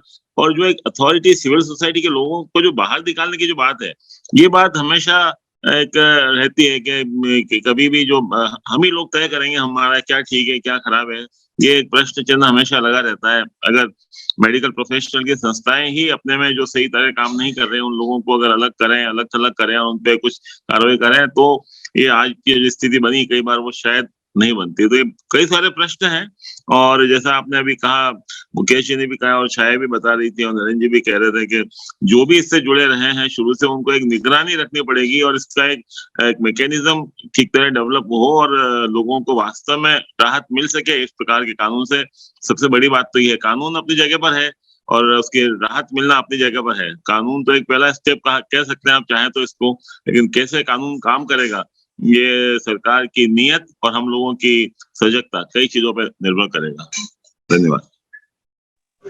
बहुत धन्यवाद भानावत साहब। बिल्कुल, आप सरकार में रहे हैं तो वो नीयत बहुत जरूरी है, बिना उसके कोई भी कानून हो, छोटी से छोटी चीज लागू नहीं हो सकती है। और मुकेश जी, मैं एक बार कह रहा, आपने कहा ना कि खास तो ये बात है कि सरकार ने आज अखबार में आया कि जो बड़े बड़े अस्पताल है उनका भी नाम था कि ये कानून से बाहर होंगे। मैं आज जयपुर की बात कर रहा था, जयपुर में रहता हूँ, जयपुर की बात कर रहा था। तो ऐसा कैसे हो सकता है, किसी को एक फिक्स रेट में जमीन मिलती है, रिजर्व प्राइस में मिलती है, तो वो एक रियायत है सरकार की ओर से, वरना मार्केट प्राइस को ऑक्शन में लेता कोई तो अलग बात हो जाती है उसके अंदर। तो ये सब छोटी छोटी बातें हैं। और अगर लोगों को अपने घर के या जहां पर कोई एक्सीडेंट होता है, जहाँ इमरजेंसी होती है, अगर with in a reasonable distance उनको नहीं मिली, तो फिर उसका फायदा ही नहीं है। और आपने बिल्कुल सही कहा कि ये, हाँ, और कुछ नहीं होगा, सरकार का सिस्टम अगर बहुत अच्छा इंप्रूव हो तो जरूरत ही नहीं है निजी लोगों के पास जाने की इसमें खासतौर से। Thank you. नहीं, बिल्कुल सही कह रहे हैं आपकी। ये जो है हमको मांग करना चाहिए जरूर ऐसी चीजों की कि जहाँ रियायत या सरकार से कोई भी फायदा किसी ने लिया है तो जरूर वो इसके दायरे के साथ साथ, क्योंकि पहले कानून नहीं था तब भी कई सारे अस्पतालों में लोग आरटीआई लगाते थे, कुछ कुछ चीजें करते थे। तो बहुत अच्छा ये बिंदु आपने रखा है। तो मैं अब निखिल जी को निवेदन करूंगा कि उनका एक कमेंट रखें। निखिल जी। हाँ, तो मेरे ख्याल में मैं उस तरफ थोड़ा हम लोगों का सबका की दिशा उस दिशा में चाहूंगा कि जो हर्ष मेडिकल एस्टेब्लिशमेंट एक्ट के साथ हुआ वो इसके साथ नहीं। कानून बना बहुत महत्वपूर्ण है, कानून लागू हो बहुत महत्वपूर्ण है, और कि हम लोग चाह रहे थे, हमें लगा था इस कानून में बहुत सारी कमियां हैं, लेकिन डॉक्टर्स क्यों इससे भड़क गए प्राइवेट सेक्टर के नाम पर ज्यादा। लेकिन कहीं ना कहीं ये हमें इसमें दो राय नहीं है कि बहुत बड़े पैमाने पर जनता की इस कानून के पक्ष में एक आवाज है, और आपकी आवाज थोड़ी बहुत कम आ रही है, आप थोड़ा सा आवाज को करिए। मुकेश, हम लोग सुन सकते हैं, शायद आपकी तरफ से कुछ गड़बड़ हो रहा है इंटरनेट में। ओके, बहुत कम आ रही थी। अच्छा, तो मैं कंटिन्यू करूं? हाँ। ठीक है, तो मैं कह रहा हूँ कि तो जनता बहुत इस पक्ष में थी, और वो बात हमें एक सिविल सोसाइटी के रूप में समझना चाहिए कि जनता का क्या फ्रस्ट्रेशन है। और बिल्कुल सही है कि खास तौर पर हमें सरकारी सिस्टम में हमेशा हमारा यही रहा है कि पब्लिक हेल्थ सिस्टम ठीक हो।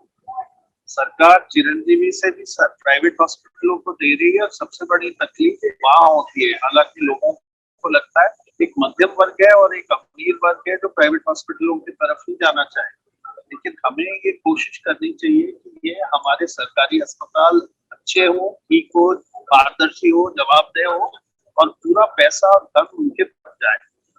तो मेरे ख्याल में अभी इस कानून को लागू करवाने की भरपूर कोशिश करे, गवर्नर से जल्दी साइन हो, उसके बाद इसके जल्दी से जल्दी नियम बने, और उसके लिए हम सड़कों पे उतरे। मेरे ख्याल में हमारी तरफ से कमी यह रही थी कि एक आवाज डॉक्टर्स की थी, एक सरकार की थी, लेकिन जनता की क्या आवाज थी हमारे कमरों में रही। पहले जब कानून बन रहा था, मांग कर रहे थे कानून बनाने के लिए, उसके प्रावधानों के लिए, लेकिन इस समय नियम बनाने के लिए, लागू करने के लिए, एक जिले में काम करने के लिए मेरे ख्याल में हमें ये करना चाहिए। इसके एनालिसिस छाया जी ने और नरेंद्र जी ने और पवित्र जी ने बताया। मुझे लगता है एक छोटा सा प्राइमर बन जाना चाहिए बुक में कि ये कानून क्या कहता है, इस कानून के प्रावधान अभी क्या रखते हैं, और अभी हमें अगले क्या कदम उठाने चाहिए। शायद ये आज नरेंद्र जी कह रहे थे कि वर्ल्ड हेल्थ डे है 7 तारीख को, तो उसी लक्ष्य में यदि वो प्राइमर निकल जाए, जन स्वास्थ्य अभियान, SR अभियान, PUCL सबके, या केवल जन स्वास्थ्य अभियान की तरफ से, तो बहुत अच्छा रहेगा। इस पर एक बच्चा, एक छोटा सा प्राइमर की कानून की क्या अलग अलग प्रावधान है और तुरंत हमें क्या करना चाहिए, तो बहुत अच्छा है।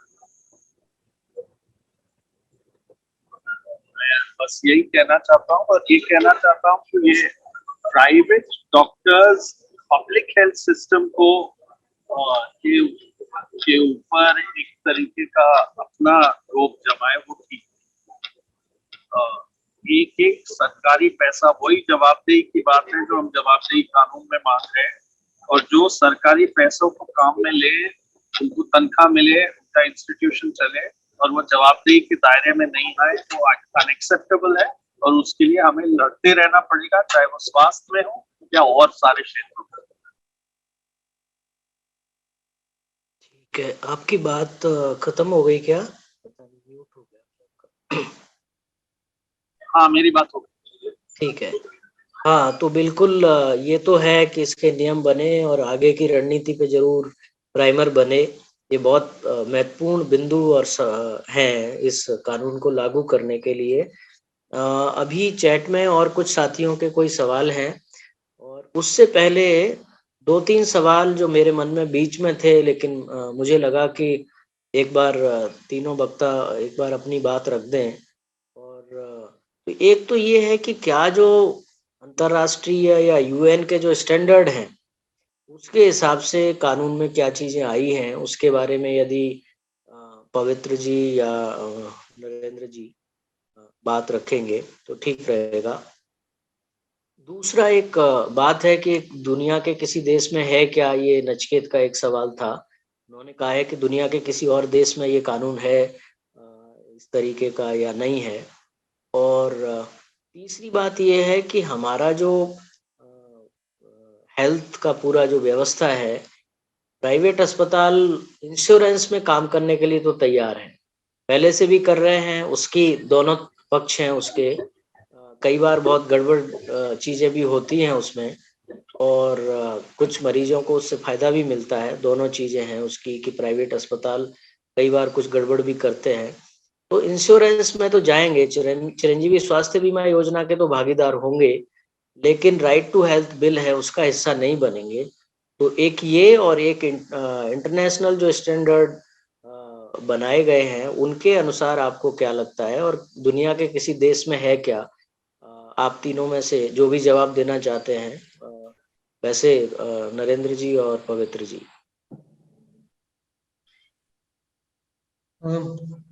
तो मुकेश जी, ऐसे जो सवाल ये है कि और देशों में, हाँ कई देशों में ये कानून है। इनफैक्ट काफी सारे देशों में अलग अलग प्रकार से ये कानून है ना। एक बड़ा उदाहरण है कोलंबिया, जो लैटिन अमेरिका में एक देश है, जहां पर जो एक बड़ा उदाहरण माना जाता है, जिसमें 1990 के आसपास जब वहाँ के उनके हेल्थ सिस्टम्स बन रहे थे तो तभी ये कानून लागू हो गया था। और उस कानून के कारण वहां पर प्रोग्रेसिवली जो हेल्थ सिस्टम्स बने वो बहुत पीपल फ्रेंडली थे, पीपल सेंटर्ड थे। और जब जब उस कानून का उल्लंघन हुआ तो लोग कोर्ट गए और कोर्ट में आकर के वापस, तो वहां पर जैसे ये जो आज अगर हम देखें ना, राजस्थान में एक और बड़ी विषमता जो इंश्योरेंस के सेक्टर में, आरजीएचएस और चिरंजीवी को हम देखें, दोनों योजनाओं में बहुत फर्क है। जो कवरेज और जो सिंप्लिसिटी और जो सिंपल प्रोसेसेस आरजीएचएस में है वो दूर दूर तक चिरंजीवी में नहीं है, क्योंकि लोग अलग अलग प्रभावित हैं। जो आरजीएचएस है वो सरकारी नौकर है जिनकी एक बड़ी ताकत है, तो उनके जो प्रोसेसेस है, उनकी जो इंश्योरेंस है, और जो गरीब लोग की इंश्योरेंस है, उसमें बहुत फर्क है। तो इसी प्रकार कोलंबिया में भी अलग अलग तरह की इंश्योरेंस चल रही थी, मजदूरों के लिए अलग थी, बाकी लोगों के लिए अलग थी। लेकिन क्योंकि वहां पर राइट टू हेल्थ का कानून शुरुआत से था, उसके आधार पर लोग कोर्ट गए और कोर्ट से जीत करके आए कि नहीं, एक ही इंश्योरेंस दुनिया पूरे जो सभी लोगों के लिए एक ही इंश्योरेंस होनी चाहिए। और उसके आधार पर 2008 में वापस वहां पर इंश्योरेंस जो एक्सपैंड हुई और सब लोगों के लिए बराबर हुई। तो इस प्रकार कई सारे वहां पे रिफॉर्म जो हुए वो इसी आधार पे हुए, क्योंकि वहां पर राइट टू हेल्थ बिल था। तो लेकिन ये भी बात सही है कि केवल right to health bill act होने से जरूरी नहीं है। तो ओवरऑल अगर हम जो विश्लेषण किया गया, एक कोई शोध हुआ जिसमें देखा गया कि जिन देशों में राइट टू हेल्थ कानून है और जहाँ पे नहीं है, क्या वहाँ पे स्वास्थ्य सेवाओं का फर्क है, तो बहुत फर्क नहीं पाया गया। तो और वो हम जानते भी हैं, है ना, हमारे राइट टू एजुकेशन भी हुआ, तो ऐसा नहीं है कि उसके कारण, तो ये इम्प्लीमेंटेशन पर बहुत फर्क पड़ता है। और इसीलिए रूल्स और उसके बाद कैसा, उसकी स्पिरिट कैसी है, और लोग, सिविल सोसाइटी का उसमें कितना इन्वॉल्वमेंट रहता है, इन सब चीजों पे निर्भर करता है। परंतु ये हमको कॉन्स्टिट्यूशनल फ्रेमवर्क तो देता है, जैसा कोलंबिया के उदाहरण से एक साबित होता है कि इस कानून में। और अगर आप लोग जरूर, छाया जी ने भी रिक्वेस्ट किया था कि आप लोग जरूर इसको पढ़ें, और इसका जो प्रीएम्बल भी है कानून का, वो एक तरह से स्टेट का इंटेंट दिखाता है, जो कि आज की तारीख में सॉलिडारिटी के लिए बहुत जरूरी है।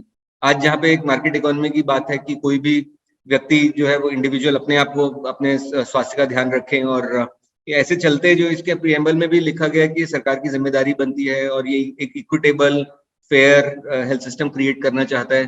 तो इसलिए ये इसका इस कानून का जरूरत है। और हाँ, मतलब इन टर्म्स ऑफ कि whether other countries have it, काफी देशों में ये कानून है अलग अलग तरीके से, और कई जगह उसका बहुत अच्छा उपयोग हुआ है लोगों के स्वास्थ्य और स्वास्थ्य प्रणाली को सुदृढ़ करने के लिए।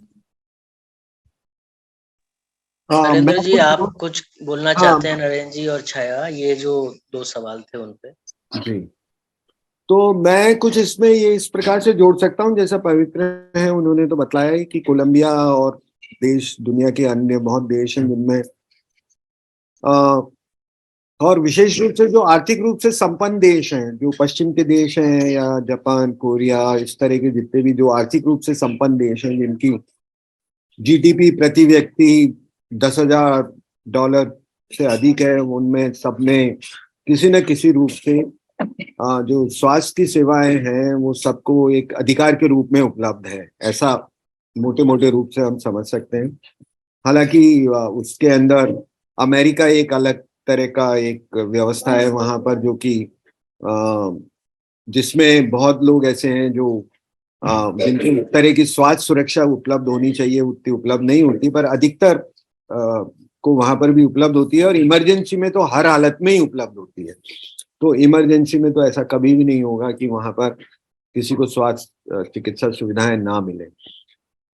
एक और जो राष्ट्र है जिसने भी इस तरह का एक कानून पारित किया वो ब्राजील भी है, और ब्राजील में भी इस तरह का एक कानून है, और उस कानून के अंतर्गत वो वहां पर भी स्वास्थ्य सेवाएं सब लोग अपने एक अधिकार के रूप में प्राप्त कर सकते हैं।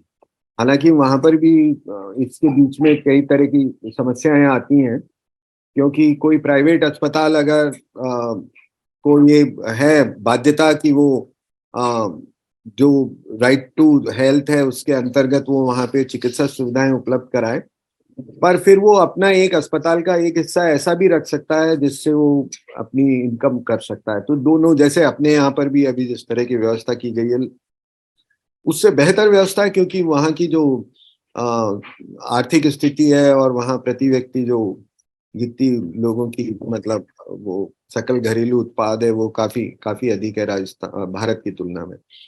तो मूल प्रश्न, उससे भी ज्यादा मूल प्रश्न ये है कि ये हमारा जो सरकारी चिकित्सा व्यवस्था है, मेरा ऐसा मानना है कि वो उसका जितनी उसकी योग्यता है, मतलब जिस स्तर पे वो काम कर सकते हैं उस स्तर से बहुत नीचे वो काम किया जा रहा है, और वो मतलब उनमें सामर्थ्य है बहुत ज्यादा काम करने की, पर वो सामर्थ्य का उपयोग बहुत कम हो पा रहा है। और वो जिस तरह की चिकित्सकीय हमारा जो गवर्नेंस है, जो इसको संचालन है इसका, वो संचालन में बहुत ज्यादा परेशानियां हैं। एक तो सबसे बड़ी परेशानी तो ये है, हालांकि इस एक्ट के माध्यम से भी उसका कोई हल नहीं निकलने वाला है, वो ये है कि हमारे यहाँ पर जो कुछ भी तय होता है वो बहुत केंद्रीय व्यवस्थाएं हैं। मतलब किसी भी तरह का विकेंद्रीकरण नहीं है, बहुत केंद्रीयकरण है, और उस केंद्रीयकरण के कारण से बहुत लोग जिनकी सामर्थ्य बहुत अच्छी है स्थानीय स्तर पे और अच्छा काम कर सकते हैं वो नहीं करते हैं। तो उनके जो ज्ञान है, उनका जो कौशल है, उनकी जो संवेदना है, उनकी जो उत्साह है काम करने का, उन सब में बहुत कमी आती है। और ये मैं क्योंकि जमीन पे काम करता हूँ, पीएचसी पे काम करता हूँ, सब सेंटर पे काम करता हूँ, आशाओं के साथ काम करता हूँ, ये मैं रोज देखता हूँ। और उनके अंदर जो उनकी अपनी जो उत्साह है, उस उत्साह को बनाने के लिए उनकी जो शिक्षा है उसका सही उपयोग, उनका कौशल का सही उपयोग तभी हो सकता है जबकि ये व्यवस्था में और विकेंद्रीकरण है, पर इस कानून के माध्यम से वो नहीं होने वाला है। तो वो भी हमको बहुत गहराई से सोचना होगा, समझना होगा। और निखिल जैसा कह रहे हैं कि एक प्राइमर इसके लिए बन जाना चाहिए, तो अवश्य रूप से एक प्राइमर तो इसके लिए बनाना ही चाहिए, पर मुझे लगता है कि वो प्राइमर व्यवस्थित रूप से तभी बन पाएगा जबकि इसके नियम बन जाएं, और नियम कैसे जल्दी से जल्दी बने उसके लिए भी हमको निरंतर प्रयत्न करने होंगे। और इसमें कोई शक नहीं है कि अभी सरकार ने जितना स्वास्थ्य के लिए वो राशि व्यय करती है वो अपने आप में पर्याप्त नहीं है, उसको और अधिक राशि इसके लिए उपलब्ध करानी चाहिए, जिससे कि स्वास्थ्य सेवाएं और बेहतर हो सके। पर जहां तक मैं समझता हूँ कि जो फिजिकल इंफ्रास्ट्रक्चर है, मतलब जो भौतिक संरचनाएं हैं आवश्यक, उनमें काफी बेहतरी आई है, पर जो मानव संसाधन है वो मानव संसाधन व्यवस्थित ढंग से उसका वितरण नहीं हुआ है, और कहीं पे लोग है ही नहीं, कहीं बहुत जरूरत से ज्यादा हैं। इस तरह की जो अव्यवस्था है उस सबको भी और व्यवस्थित करने की जरूरत है, तो ये कानून जो है उसका अधिक से अधिक लाभ होगा। और मैं क्योंकि कानून पास हुआ तो सारा हमारा जो ध्यान हो गया वो प्राइवेट हॉस्पिटल, और प्राइवेट हॉस्पिटल में भी जो लोग हैं ऊपर के वो बहुत टर्शरी लेवल के एकदम जो हैं उन्हीं के अंदर हमारा ध्यान केंद्रित हो गया, जबकि हमारे सामने बड़ी चुनौती ये है कि हम प्राथमिक स्तर की और द्वितीय स्तर की जो चिकित्सा सेवाएं हैं उनको कैसे अधिक से अधिक बेहतर करें, जिससे कि वो जो ऊपरी स्तर पे जो ये बड़े अस्पताल में जो बड़ी बीमारियों की इलाज की आवश्यकता पड़ती है उसका भार कम हो। तो इस कानून का उपयोग हमको सारे सिस्टम को कैसे हम व्यवस्थित करें, सुव्यवस्थित करें, उसके लिए बहुत बहुत जरूरी है, ये हमको सोचना चाहिए। और निश्चित रूप से अब हमको और देशों के अगर इस तरह के कानून है उनका भी अध्ययन करना चाहिए, और वो सारी कानून के आधार पे भी हमको अपने यहाँ पर कैसे हम व्यवस्था को और बेहतर कर सकें, जो भी संसाधन हमारे उपलब्ध हैं उसके अनुसार कर सकें। तो ये और मैं कहना चाहता हूँ। धन्यवाद। थैंक यू नरेंद्र जी, बहुत विस्तार से और बहुत महत्वपूर्ण बात आपने कही कि राजस्थान में इंफ्रास्ट्रक्चर जो भौतिक जो ढांचा है वो तो सुधार हुआ है, उसमें काफी सुधार हुआ है और नजर भी आता है जमीन पे, लेकिन जो मानव संसाधन है डॉक्टर से लगा करके और नीचे जितना भी स्टाफ होता है उसमें अभी बहुत सुधार करने की आवश्यकता है। और एक बड़ा बिंदु ये है कि कानून आ गया, अच्छी बात है, हम सब लोग बधाई देते हैं इस बात के लिए, लेकिन बजट भी उसी अनुपात में कहीं ना कहीं सरकार को हर बार पर्याप्त रखना होगा, बढ़ाना होगा। और जरूर ह्यूमन रिसोर्स जो भी है, मानव संसाधन है, उसको भी लगाना होगा, उसकी भर्तियां करनी होंगी। उनके बहुत टाइम से हम लोग मांग कर रहे हैं मानव संसाधन के लिए, ट्रांसफर पॉलिसी, शिक्षा, स्वास्थ्य जो भी है, क्योंकि कई बार होता है जो बड़े शहर और बड़े शहरों में अस्पताल होते हैं वहाँ ज़्यादा मानव संसाधन होता है, और जो बिल्कुल आदिवासी क्षेत्रों में जहाँ नरेंद्र जी आप काम करते हैं, प्रतापगढ़ हो, डूंगरपुर हो, बांसवाड़ा हो, जैसलमेर हो, वहाँ पे जो मानव संसाधन की वो बहुत मतलब इतना कमी नहीं है जितना उन इलाकों में कमी है, जरूर कमी है, ये बात तो दर्शाता है। तो इस बात पे भी ध्यान देने की जरूरत है कि इस कानून में कैसे मानव संसाधन का को कैसे लगाया जाएगा, डिप्लॉयमेंट कैसे होगा, उनके लिए क्या पॉलिसी होगा, वो भी सोचने का बिंदु है। एक सवाल आया है, how is this bill is different from article 21 of constitution of India. तो मुझे लगता है कि ये जो अनुच्छेद 21 है भारतीय संविधान का, उससे ये कैसे भिन्न है ये कानून। तो बहुत ही ऐसा सवाल है कि संविधान में तो बहुत सारी चीजें हैं लेकिन फिर भी कानून बनाने पड़े हैं। तो आप में से कोई साथी थोड़ा इसका जवाब, पवित्र जी, नरेंद्र जी, छाया जी, प्लीज, कि कैसे अलग है।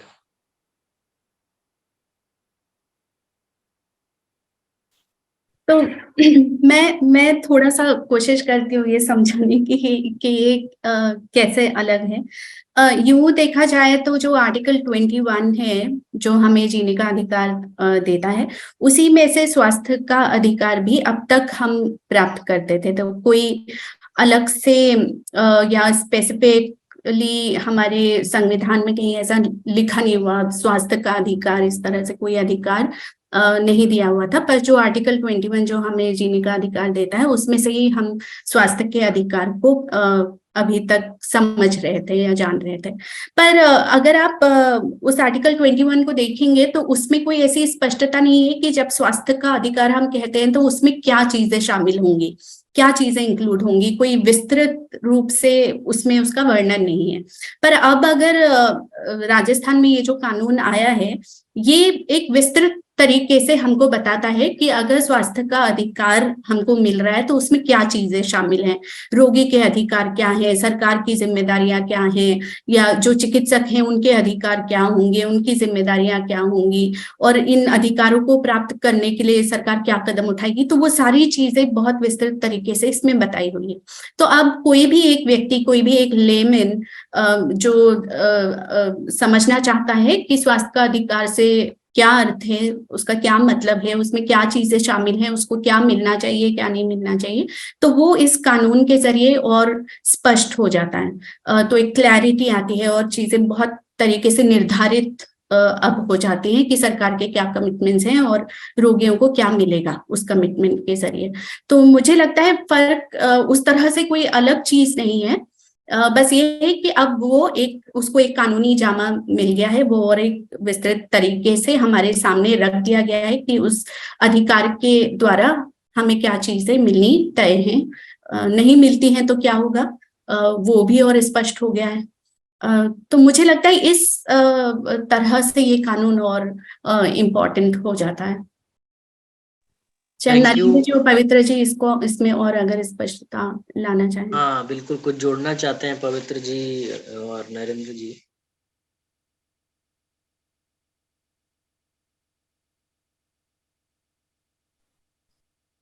नहीं, आई थिंक देखिए कॉन्स्टिट्यूशनल जो प्रोविजंस हैं जिसमें आर्टिकल 21 शामिल है, वो कॉन्स्टिट्यूशनल प्रोविजंस के आधार पर ही कानून, तो it gets its strength from article 21 and other provisions in the constitution and its principles. उसी के आधार पर उन्हीं को लेते हुए एक्चुअली अगर आप पढ़े तो इसमें उन कॉन्स्टिट्यूशनल प्रोविजंस का जो प्रीएम्बल में उसका जिक्र है कि हम उसी के आधार पर राइट टू लाइफ का जो कॉन्स्टिट्यूशनल प्रोविजन है और जो आर्टिकल 21 में प्रोविजंस है उसके आधार पर ही ये कानून लाया गया। तो those are provisions that so this law gets और this act gets its strength and its backing from the provisions in the constitution. तो ये उसी का एक ऑपरेशनल स्वरूप है एक तरह से। और कोई सवाल हैं किसी साथी के? मैं जरूर आपका जो पॉइंट ऑफ व्यू जो शैली सागर जी ने लिखा था चैट में, आप जरूर कोई दूसरा पॉइंट ऑफ व्यू क्या था आपका, आप लिख के चैट में यदि डाल देंगे तो जरूर जो 3 वक्ताओं ने, 2 डॉक्टर और एक लंबे समय से जन स्वास्थ्य पे काम करने वाले साथियों ने जो बताया है उसका जवाब आपके सवाल का, क्योंकि आपने केवल लिखा कि रॉन्ग इंफॉर्मेशन और पॉइंट ऑफ व्यू है, प्लीज आप क्या रखना चाहते हैं वो डाल देंगे चैट में, तो हमें और आसानी रहेगी। हम बिल्कुल जो भी सवाल है, जो भी इसका कोई और दूसरा पक्ष है उसका आदर करते हैं। आप जरूर रखिए, कुछ रखना चाहते हैं तो जरूर चैट में लिख दीजिएगा। सुझाव है मुकेश जी, एक बात और, सॉरी आप बोलिए राजू। नहीं चलो, नहीं मैं तो एक बात सुनते ध्यान आ रहा था पवित्र जी वाला, हम अपने क्या हो गया, हमने दोनों, सबका ऑब्जेक्टिव है कि कॉमन व्यक्ति को अच्छा स्वास्थ्य मिले, चाहे हम लोग हों चाहे डॉक्टर्स की कम्युनिटी हो। अनफॉर्चुनेटली 2 एडवर्सरीज हो गए जो नहीं होने चाहिए थे। मतलब why should the public and doctors be on the 2 sides.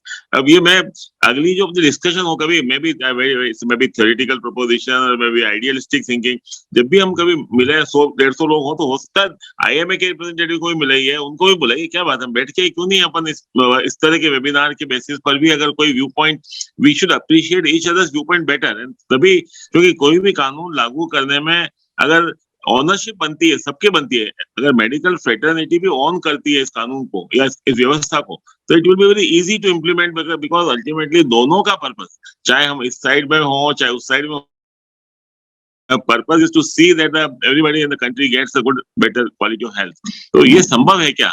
आप पवित्र जी, आप क्योंकि you are a doctor but you are on this side right now, तो साइड्स के बजाय दोनों के एक साइड हो सकती है क्या, against the element of bad health और against the malfunctioning of various things. That is what I am saying. तो तब सुधारने में कई बार उनकी दिक्कत है, क्या दिक्कत है, हम भी तो बात कर सकते हैं, हम भी उनकी ही बातों को मजबूत करने में मदद कर सकते हैं। We can become a strength for them, they can become a strength for us. Is it possible or not? I mean, maybe I'm just thinking very hypothetically, but sometimes it comes to my mind. पवित्र जी। नहीं, जरूर रानी, I think बिल्कुल मिल सकते हैं और मिलना चाहिए। I think बिना डायलॉग के तो कभी कोई वे अहेड नहीं होता, और जरूर संभव है। हर जगह वेल मीनिंग लोग भी होते हैं और हर जगह सेल्फ सेंटर्ड लोग भी होते हैं, तो वो बीच में जो वेल मीनिंग लोग हैं उनके साथ एक डायलॉग एस्टेब्लिश करना जरूरी भी है आगे बढ़ने के लिए।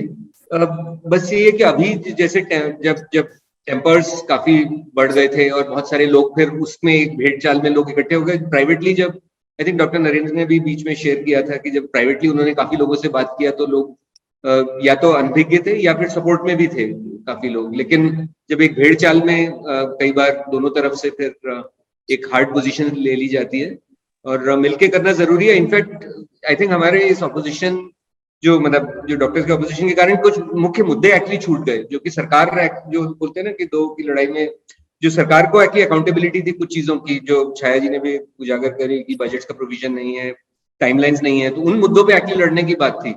पर वो अनफॉर्चुनेटली, तो मेरे को अभी भी यही लगता है कि way forward is not to now look at कि क्या हुआ और प्राइवेट सेक्टर में क्या नहीं, इसमें प्रोविजंस है नहीं है, इमरजेंसी में क्या है, पर जो है जो प्रोविजन है उनको आगे कैसे हम लोगों के स्वास्थ्य की पहुंच बढ़ाने के लिए, उनकी गुणवत्ता के गरिमा बढ़ाने के लिए कैसे आगे बढ़ सकते हैं, उन पे ध्यान देना चाहिए। और उसमें मेरे को लगता है कि एक बड़ा जो हमारे लिए एक वे फॉरवर्ड है वो ये है कि हम कैसे रूल्स जो अभी जो एक्ट में जो प्रोविजन है उसमें रूल्स फॉर्मुलेशन में सिविल सोसाइटी की कोई भूमिका नहीं है। उसमें हालांकि जो अथॉरिटीज हैं उनकी भूमिका है जिसमें सिविल सोसाइटी नहीं है, सरकार की भूमिका है जो हमसे बहुत कोई ऐसा एक्टिवली कंसल्ट नहीं कर रही है। तो उसको उन रूल्स में कैसे हम लोग घुसे ताकि मिलकर के फिर उसको एक बेहतर कानून का शेप दिया जाए। और तीसरी बात जो आई थिंक हम मतलब जो सिविल सोसाइटी को रिप्रेजेंट एक तरह से कर रहे हैं या डॉक्टर्स जो अपनी कम्युनिटी को कर रहे हैं वो तो ठीक है, परंतु जो तीसरा जो सबसे ज्यादा बड़ा पक्ष जिसको निखिल ने भी थोड़ा ही एल्यूडेड टू इट कि लोगों की आवाज एक्चुअली इस दौरान वो हमारी भी कमी रही और लोगों की भी जो आवाज है उनकी समझ और उनका खुद का क्या व्यू पॉइंट है, how are they getting affected, उनके वो क्या चाहते हैं, वो एक तरह से थोड़ा मेरे को लगता है कि दब गए। और उसमें उसको भी उनको how do we bring them to the table, how do we bring people to the table, और उनको इस कानून के आगे रूल्स बनाने में और उसको क्रियान्वयन में लोगों की समझ, उनकी भूमिका, उनका एक दायित्व और एक ताकत वहां पर आनी जरूरी है। क्योंकि ये सब हम लोग उनके बिहाफ पर या डॉक्टर्स उनके बिहाफ पर बोलते रहे कि नहीं ये लोगों के विरोध में है, हम कहते रहे कि नहीं ये फेवर में है, और ये लोग लेकिन क्या कह रहे हैं वो आवाज बहुत अभी तक सामने बहुत क्लियर नहीं आ रही है। That has been a big bit unfortunate अभी के लिए। और आगे के लिए हमको लोगों को कैसे इस कानून के बारे में ज्यादा समझ भी आए और लोग उसमें जुड़े, उसको एक दिल से जुड़े, अपने एक कैसे उसमें उनकी आवाज बने, वो एक जरूरी है। सो द थ्री, सभी लोगों का इसमें भागीदारी जरूरी है, पर लोग सेंटर पे होने चाहिए। बिल्कुल आप सही बात कह रहे हैं। मुकेश, मैं थोड़ा कुछ ब्रीफली बोलना चाहता हूँ, बोल सकता हूँ? ठीक है, आप हाँ, बोल तो दीजिए, ये फिर हम एक सवाल और है उसका। हाँ, ये बहुत जल्दी ब्रीफली मैं, ये भानावत साहब ने कहा बिल्कुल सहमत हूँ कि मुझे लगता है कि हम लोगों को कोशिश करनी चाहिए एक तो कि एक डिसेंट्रलाइज तरीके से जिलों में और डिविजन में इसकी चर्चा इसका और वो भी हिस्सा बने, डिमांड को लेके कि रूल्स बने।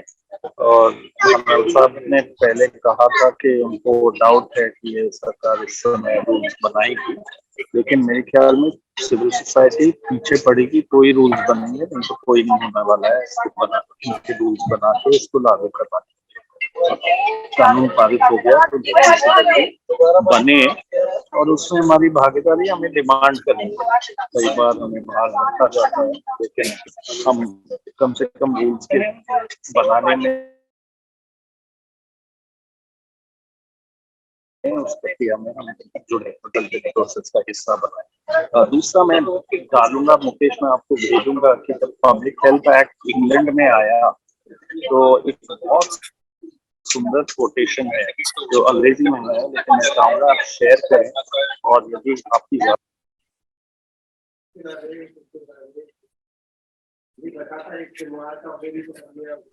आपका हो गया, पता नहीं, बिल्कुल आवाज नहीं आ रही है अभी।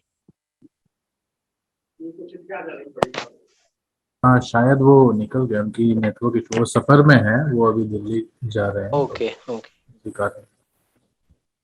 मैं है, तो बोलूं?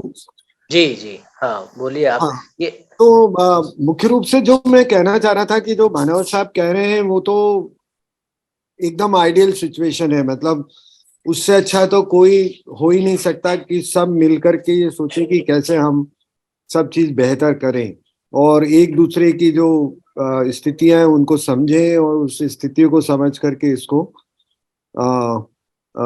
बेहतर करें। क्योंकि अगर मैं जैसे बहुत बार डॉक्टरों को ये कहता हूँ कि भाई मेरी तो इच्छा ये रहती है कि आपको अमेरिका के जैसे डॉक्टरों को इनकम होती है, जितनी आमदनी होती है उतनी आमदनी आपकी हो, पर वो आमदनी आपकी तभी होगी जबकि जो मरीज है उसकी स्थिति भी उस अमेरिका के मरीजों की जो आर्थिक स्थिति है उसके बराबर हो। तो जब तक उनकी स्थिति भी सुधरेगी नहीं तब तक आपकी भी और आगे स्थिति बेहतर नहीं होने वाली है। और अगर हम इस भावना को समझेंगे और इस भावना के आधार पे काम करेंगे तो निश्चित रूप से हम बेहतर स्वयं के लिए और जिन लोगों के लिए हम सेवा दे रहे हैं उनकी भी स्थिति को हम बेहतर करेंगे।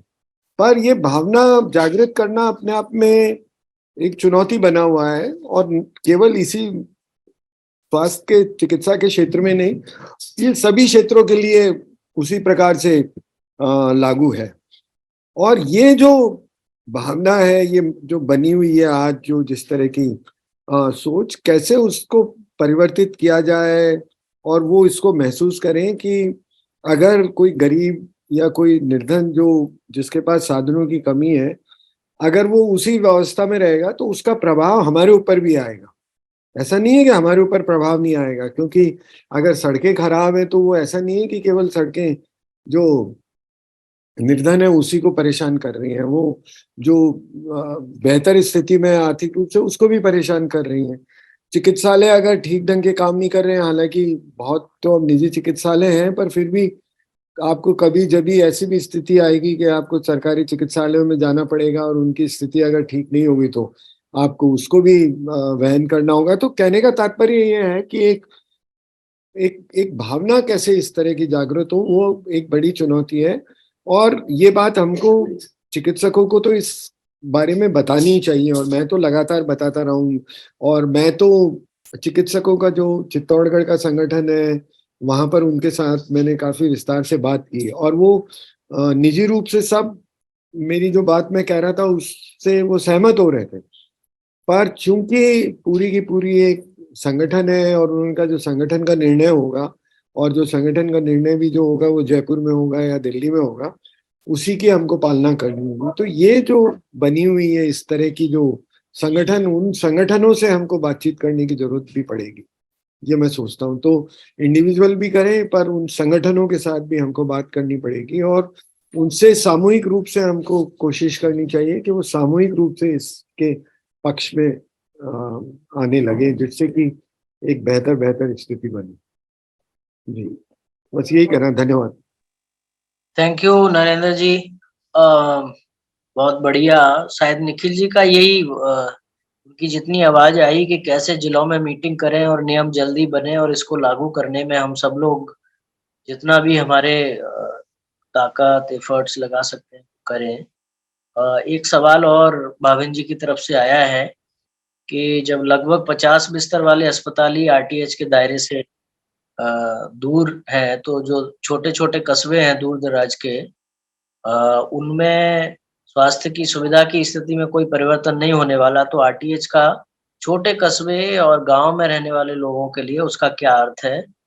और जब सभी अस्पताल इसमें शामिल नहीं हो रहे हैं, तो ये उनका सवाल है कि जब छोटे कस्बों के अस्पताल इसमें नहीं आएंगे, 50 बिस्तर से कम वाले होंगे, तो ये गांव और छोटे कस्बों के लिए इस कानून का क्या अर्थ है, क्या फायदा देगा ये? आप प्लीज थोड़ा सा इसको इलेबोरेट कर दीजिए, पवित्र जी या नरेंद्र जी।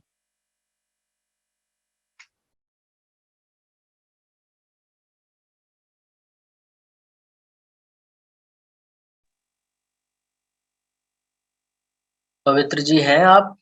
हाँ, मैं हूँ। हाँ जी जी जी। तो मैं वापस आई थिंक हमको जहाँ से शुरू हुए थे, मैं वहां से वापस से एक बार ये कहना चाहूंगा कि हमको दो चीजें हैं ना। एक तो ये कानून की जो शुरुआत थी वो यही था कि जैसे सरकारी प्रणाली जिस पे मैंने शुरुआत करी थी, कि सरकारी प्रणाली का एक बहुत बड़ा रोल है, खासकर जो दूर दराज के इलाके हैं और जो समुदाय जिनके पास सेवाओं की पहुंच नहीं है। एक तरफ शहरों में लोगों के पास अच्छी से अच्छी, दुनिया में जो सबसे अच्छी स्वास्थ्य की सुविधाएं पैसा देके वो खरीद सकते हैं, और एक तरफ गाँव में, कस्बों में, छोटी जगह पे लोगों के पास स्वास्थ्य की सेवाओं की पहुंच बिल्कुल नहीं है, और वो और ज्यादा उधार में, गरीबी में फंसते हैं और स्वास्थ्य की सेवाएं नहीं पहुंच पाती। तो सरकारी सेवाओं को स्ट्रेंथन होना बहुत जरूरी है ना। तो जो गांव में और कस्बों में आज भी देखिए, पैसा जहां पर है वहां पर प्राइवेट अस्पताल पहुंच जाएंगे ना, उनकी आप चिंता मत करो। जो लोग अफोर्ड कर सकते हैं पैसा देके, वो कहीं पर वो वैसे भी कहीं ना कहीं पहुंच जाएंगे।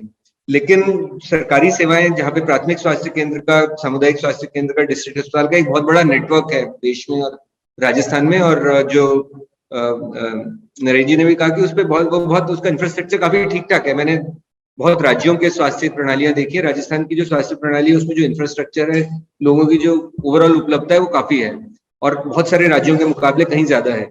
तो ये इसमें हमको फोकस ये करना है कि हम कैसे उस प्रणाली को स्ट्रेंथन करें और वहां पर लोगों के, आज भी बहुत सारे लोग वहां पर सेवाएं ले रहे हैं, लेकिन उसकी गुणवत्ता, उसकी पहुंच और बेहतर इस कानून में जिसका प्रोविजन है उसको हम कैसे लेकर के आगे बढ़े, उसमें जो प्रोविजन है उनको हम सुनिश्चित करें, जो स्टेट की ऑब्लिगेशंस है उनको हम एनफोर्स करें।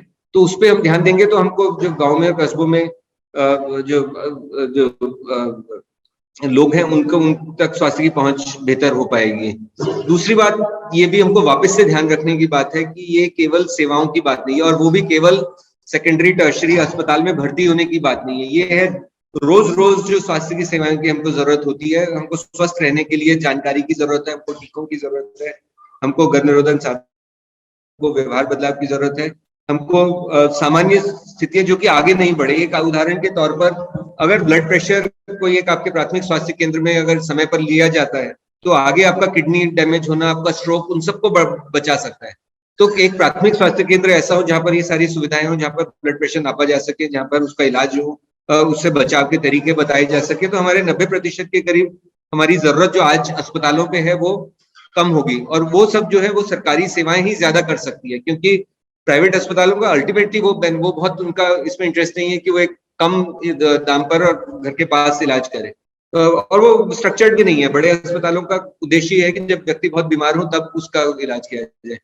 तो हमारे देश में जो एक सामान्य स्वस्थ रहने के लिए जो सेवाओं की जरूरत है वो घर के पास उपलब्ध होना बहुत जरूरी है, जिसका कि इस कानून में प्रोविजन है। उसका कोई बड़े अस्पतालों से कोई लेना देना नहीं है। तो इसलिए हमको उस बात से बहुत चिंतित नहीं होना चाहिए। इस कानून में वैसे भी उन छोटे अस्पतालों के लिए बहुत ज्यादा केवल इमरजेंसी केयर के लिए था, और उसमें भी अगर हमारे सामुदायिक स्वास्थ्य केंद्र जो कि इमरजेंसी के लिए और प्राथमिक स्वास्थ्य केंद्र जो कि इमरजेंसी के लिए इसमें कानून में है कि उनको और सुदृढ़ किया जाएगा, उसका प्रोविजन है, तो उस पर हमको ध्यान देना चाहिए। अगर वो होगा, देखिए जो आईसीयू वगैरह की जो केयर है ना वो बहुत बाद में होती है। जब आपका एक्सीडेंट हुआ या आपको सांप ने काटा या आपको दिल का दर्द हुआ, आज आपको मैं बताऊं जम्मू कश्मीर में एक प्राथमिक स्वास्थ्य केंद्र में दिल की अगर हार्ट अटैक होता है तो उसकी पहचान और उसका तुरंत इलाज प्राथमिक स्वास्थ्य केंद्र पर होता है, क्योंकि वहां पर वो सुविधा है कि उसकी जांच हो जाए और उसको जो एक स्ट्रेप्टोकाइनेस इंजेक्शन होता है वो तुरंत मिल जाता है।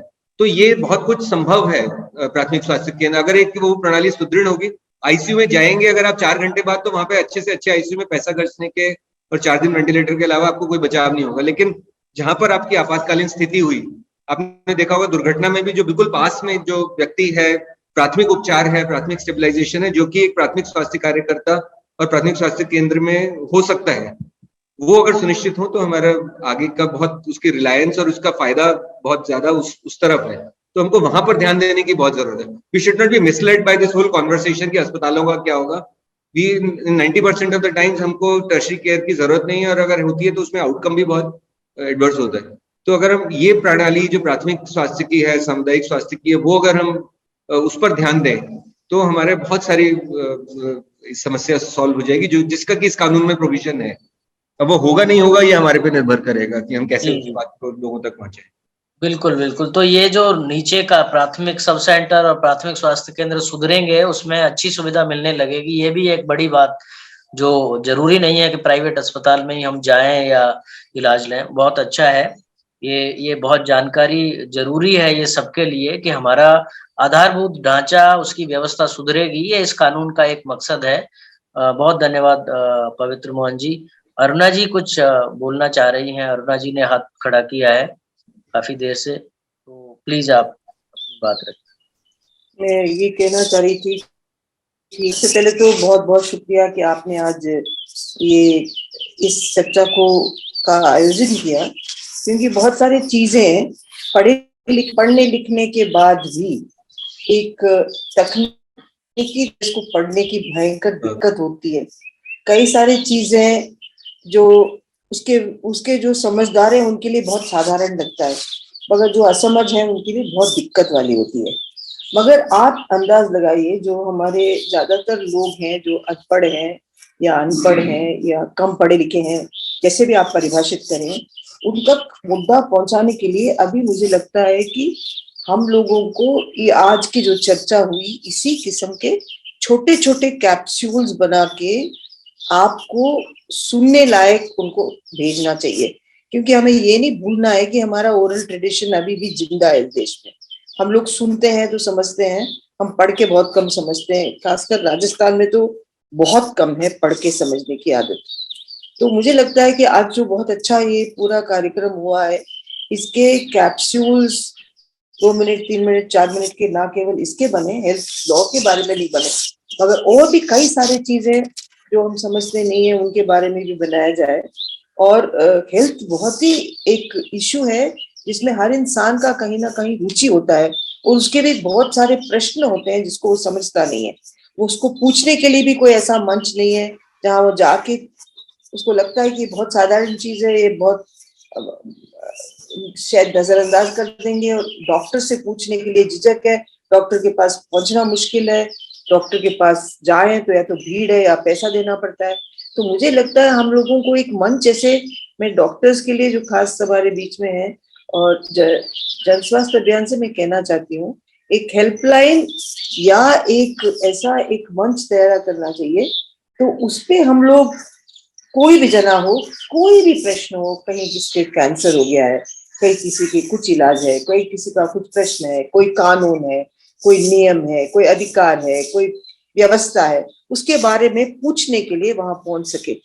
हमारी ये जो व्यवस्था है बहुत हमारे देश में कम है। तो मुझे लगता है कि इस ओर हमें बढ़ने के लिए, ये मुझे कई दिनों से सोच रही हूँ कि जो भी कुछ हम चर्चा करते हैं ये करें, या हम सूचना के अधिकार के परेशानियों के बात करें या डेटा प्रोटेक्शन बिल के बारे में बात करें, सब जगह लगता है कि हम किस तरीके से एक पेचीदा मामले को कैसे समझें, इसीलिए जनता चेती नहीं है। यदि जनता को इस स्वास्थ्य का पूरा कानून के बारे में सच अच्छे से समझ आ जाता तो वो जितने डॉक्टर्स थे उससे 20 गुना ज्यादा लोगों को सड़क पे आके कहना चाहिए था कि आप तो इसको गलतफहमी में ले रहे हैं, ये ऐसा नहीं है, वैसे ऐसा नहीं है आपको, क्योंकि मरीज नहीं जाएगा तो डॉक्टर की आमदनी कहाँ से है। तो ये सारे मुद्दे उठे ही नहीं, जनता तो अभिज्ञ ही रह गई।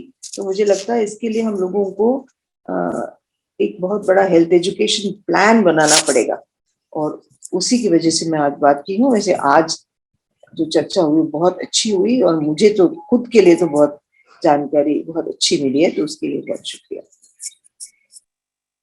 बहुत धन्यवाद अर्ना जी, आपने बहुत अच्छा ये सुझाव कि कोई हेल्पलाइन हो, और बहुत जरूर कोशिश करें कि डॉक्टर पवित्र मोहन जी, नरेंद्र गुप्ता जी कुछ 2-2 3-3 मिनट के यदि कैप्सूल बन जाएं, जिनको हम अलग अलग चाहे व्हाट्सएप के दूसरे सोशल मीडिया के माध्यम से भी उनको पहुंचा सकें कि ये कानून, और क्योंकि कई लोग सवाल पूछ रहे हैं कि जब कानून बनाने की से क्या हो जाएगा, ये अभी भी बहुत लोगों के मन में है, जो थोड़ा पढ़ते हैं समझते हैं, उनको भी बहुत समझ मुझे लगता नहीं है, बार-बार हो रहा है। तो ये बहुत अच्छा आइडिया दिया है, इस पे ज़रूर काम करना चाहिए, जन स्वास्थ्य अभियान को भी सोचना चाहिए और बाकी भी। तो बहुत धन्यवाद। अभी कोई सवाल नहीं है, अब एक सूचना है जो जन स्वास्थ्य अभियान विश्व स्वास्थ्य दिवस के अवसर पे जयपुर में एक आयोजन कर रहे हैं, तो मैं छाया जी से निवेदन करूँगा कि आप उसकी सूचना दे दें कि साथी उसमें ज़रूर आएँ। जी, तो साथियों, जैसे कि हम जानते हैं कि ये कानून जो आया है इसमें सिविल सोसाइटी, सभी जन संगठनों का भी एक बहुत बड़ा रोल रहा है इस कानून को लाने में, और शुरू से इस कानून को लेकर हम आवाज उठाते रहे। तो ये हमारे लिए एक बड़ी सफलता भी है। तो 7 तारीख को विश्व स्वास्थ्य दिवस है, और योजना ये है कि हम उस दिन, एक तो हमें जो सफलता मिली है उसको भी हम सेलिब्रेट करें, और दूसरा इस कानून के बारे में जैसा अरुणा जी ने भी कहा, अन्य साथियों ने भी कहा कि ज्यादा से ज्यादा लोगों तक और जानकारी पहुंचे कि ये कानून क्या है और आगे हमारी क्या मांग है इस कानून को लेकर, किस तरह से इसके नियम बनने चाहिए। इन सारी मांगों को उठाने के लिए एक जन सम्मेलन, एक सभा हम आयोजित कर रहे हैं 7 तारीख को जयपुर में शहीद स्मारक पे सुबह 10 बजे से और लगभग शाम को 4-5 बजे तक ये कार्यक्रम रहेगा। तो आप सभी उसमें आमंत्रित हैं और आप सबसे अनुरोध है कि बड़ी संख्या में जितने ज्यादा साथियों को लेकर आप उसमें शामिल हो सकते हैं, आ सकते हैं, कृपया आप उसमें आए। और मुकेश जी वगैरह जिनके भी फोन नंबर आपके पास है, मुकेश जी के ज्यादातर लोगों के पास होंगे, तो अगर आप उनको सूचित कर सकें कि आप में से कौन साथी आने वाले हैं उस कार्यक्रम में, तो हमें और व्यवस्था करने में आसानी होगी। मैं हमारे साथी हैं रामेश्वर जी, मैं उनका नंबर भी यहाँ चैट बॉक्स में लिख देती हूँ, तो जो भी साथी जुड़ने वाले हैं या अपने इलाकों से लोगों को लेकर आने वाले हैं वो हमें सीधे भी सूचित कर सकते हैं। तो यही एक अनाउंसमेंट था। बाकी मुकेश आप इसमें और कुछ जोड़ना चाहते हैं तो प्लीज छोड़ दें। हाँ नहीं, जो साथी जुड़े हैं और जो जयपुर में हैं वो तो जरूर आए, और दूर से भी जो साथी आ सकते हैं वो जरूर उसके सम्मेलन में आने का जरूर कोशिश करें। और अभी एक सवाल आया है, लेकिन अभी हम टाइम से बहुत आगे जा रहे हैं। एक बात, दूसरी बात, हाँ मुकेश सॉरी, परमिशन मिल गई है, मैं बस यही बताना चाहती थी। धरने की परमिशन परसों के धरना क्या जो सभा करना चाह रहे हैं उसकी सम्मेलन सभा, वो तो लिखते हैं सभा, तो उसकी परमिशन मिल गई है, वो मैंने सबको भेज भी दी है। बस यही है कि हमने ले तो लिए, लेकिन अगर संख्या में नहीं होंगे तो जो मकसद है हमारा वो पूरा नहीं होगा। तो हमें कोशिश करनी चाहिए, जितने भी साथी इधर हैं, कि कोशिश करें कि बड़ी संख्या में हम लोग पहुंचे। तब तो विश्व स्वास्थ्य दिवस के मंच से हम ये सवाल उठा सकते हैं कि अब इस कानून को सरकार लागू कैसे करे, उसकी समीक्षा करते हुए जो आगे का सवाल है उस पे हमें टिकना है कि भाई अब लागू कैसे करोगे तुम, इसमें कौन सी अस्पतालें हैं जो आ रही हैं, जो नहीं आ रही हैं। सरकार लिस्ट निकाले, जितने भी सरकारों को लैंड दिया है, फैसिलिटीज दी है, सब्सिडीज दी है, और इसके इम्प्लीमेंटेशन में पूरा एक रूल्स कब बनेंगे, क्या हमने कुछ रूल्स के लिए कोई फ्रेमवर्क बनाया है, कुछ डाला है। मैंने ये सम्मेलन थोड़ा सा हमारे पास 1-2 दिन ही है, लेकिन पहली चीज तो ये होनी चाहिए कि गवर्नर साइन करे, ये पहली मांग उस सम्मेलन से होनी चाहिए। सम्मेलन तुरंत गवर्नर साइन करे। दूसरा, वो सूची निकाले प्राइवेट हॉस्पिटल्स की। तीसरा, आप कैसे लागू करोगे, स्टेप्स बताओ। चौथा, रूल्स कब तक आएंगे। और हम रूल्स के लिए ये बोलते हैं, मुझे लगता है सम्मेलन अगर ये कुछ तैयारी से जाते हैं परसों के लिए, तो हमारे लिए भी अच्छा होगा और सबके लिए जो साथी आ रहे हैं उनके लिए। धन्यवाद कविता जी, आपने बिल्कुल ये परमिशन और सारी चीजें, बहुत धन्यवाद बताने के लिए। और 3 जो इम्पोर्टेंट जो मुद्दे आपने खड़े किए हैं वो हमको बिल्कुल जरूर करने चाहिए। एक सवाल है एक्चुअली जो आया है, और थोड़ा सा कोई कृष्णा करके हैं, उन्होंने डाला है चैट में। उन्होंने कहा है, सर आप इमरजेंसी केयर के बारे में कह रहे हैं, क्या महिला डॉक्टर की आत्महत्या के संदर्भ में देखें तो उन्होंने इंसानियत के नाते उस महिला की मदद अपनी क्षमता के अनुसार की। अब डॉक्टर क्यों न अपोज करते जब आपने उनके ऑर्गेनाइजेशन की अवहेलना करते हुए आरटीआई की तरह एक और रूल थोपने की कोशिश की। यदि यह एक पब्लिक सर्विसेज के लिए है तो आप सीधा प्राइवेट सेक्टर को निकाल कर भी सुधार ला सकते हैं, और तब तक सहमति बना लें, बड़े प्राइवेट हॉस्पिटल को इंक्लूड कर लें। मतलब इनको लगता है कि आरटीआई भी एक थोपा गया है एक तरीके से, और किसके ऊपर थोपा गया है वो भी। तो आरटीआई, पहले तो आप ये समझ लीजिए कि आरटीआई थोपा हुआ नहीं है, ये लोकतंत्र में बहुत जरूरी टूल है लोकतंत्र के लिए आरटीआई जैसा। नहीं तो अभी क्या हो रहा है, इससे पहले क्या हो रहा था, किसी को कुछ पता नहीं चलेगा। तो खैर मैं उसमें बहुत लंबा नहीं जाऊंगा उसके लिए। लेकिन इसका कोई और जवाब देना चाहते हैं पवित्र जी या नरेंद्र जी, जो इन्होंने लिखा है, आपने भी पढ़ा होगा।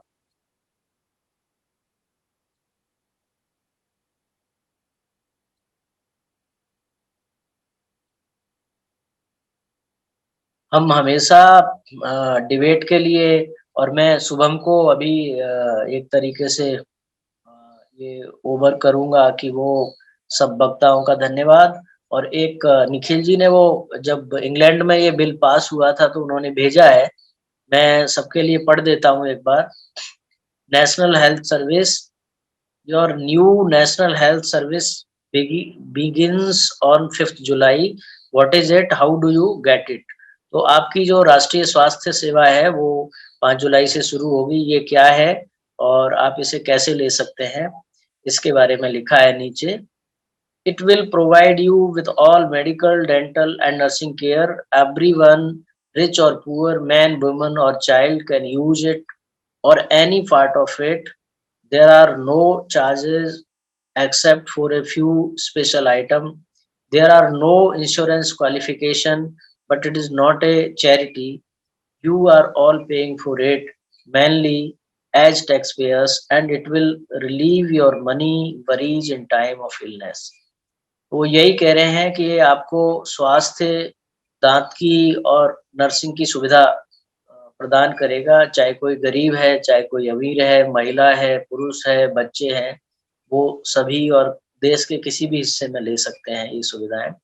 इसके लिए कोई पैसा नहीं लगेगा, कुछ विशेष जो चीजें हैं उनको छोड़ के, और कोई इंश्योरेंस का इसके लिए योग्यता नहीं होगी, इसका क्वालिफिकेशन नहीं होगा।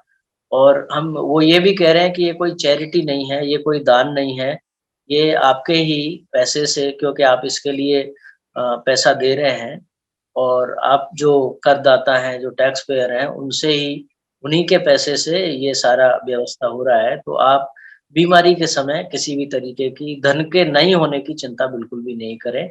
ये उन्होंने अपना कानून पास करते समय इंग्लैंड में ये लिखा था, तो मैंने ये हिंदी में अनुवाद किया।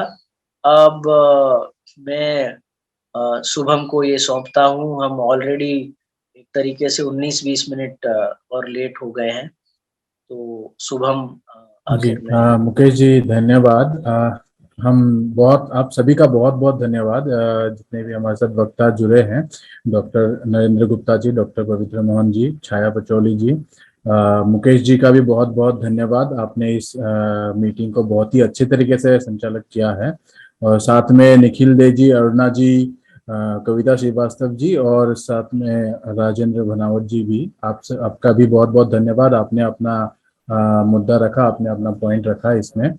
और हम कोशिश करेंगे कि इस चर्चे को सिर्फ चर्चे तक ही ना सीमित रखें। यहाँ से जितनी भी हमें सूचना मिली है हम उसको आगे बढ़ाएं अपने परिवार के साथ, अपने दोस्तों के साथ। और जो 7 तारीख को जो ये जयपुर में हो रहा है उस पे जरूर हम भागीदारी ले और भाग ले, और एक बड़े संख्या में हम निकले और इस कानून के सपोर्ट में हम वहां जाए, क्योंकि ये कानून हमारे लिए ही है। तो सभी को धन्यवाद करते हुए मैं इस चर्चे को, आज की चर्चा को समाप्त करना चाहता हूँ। धन्यवाद।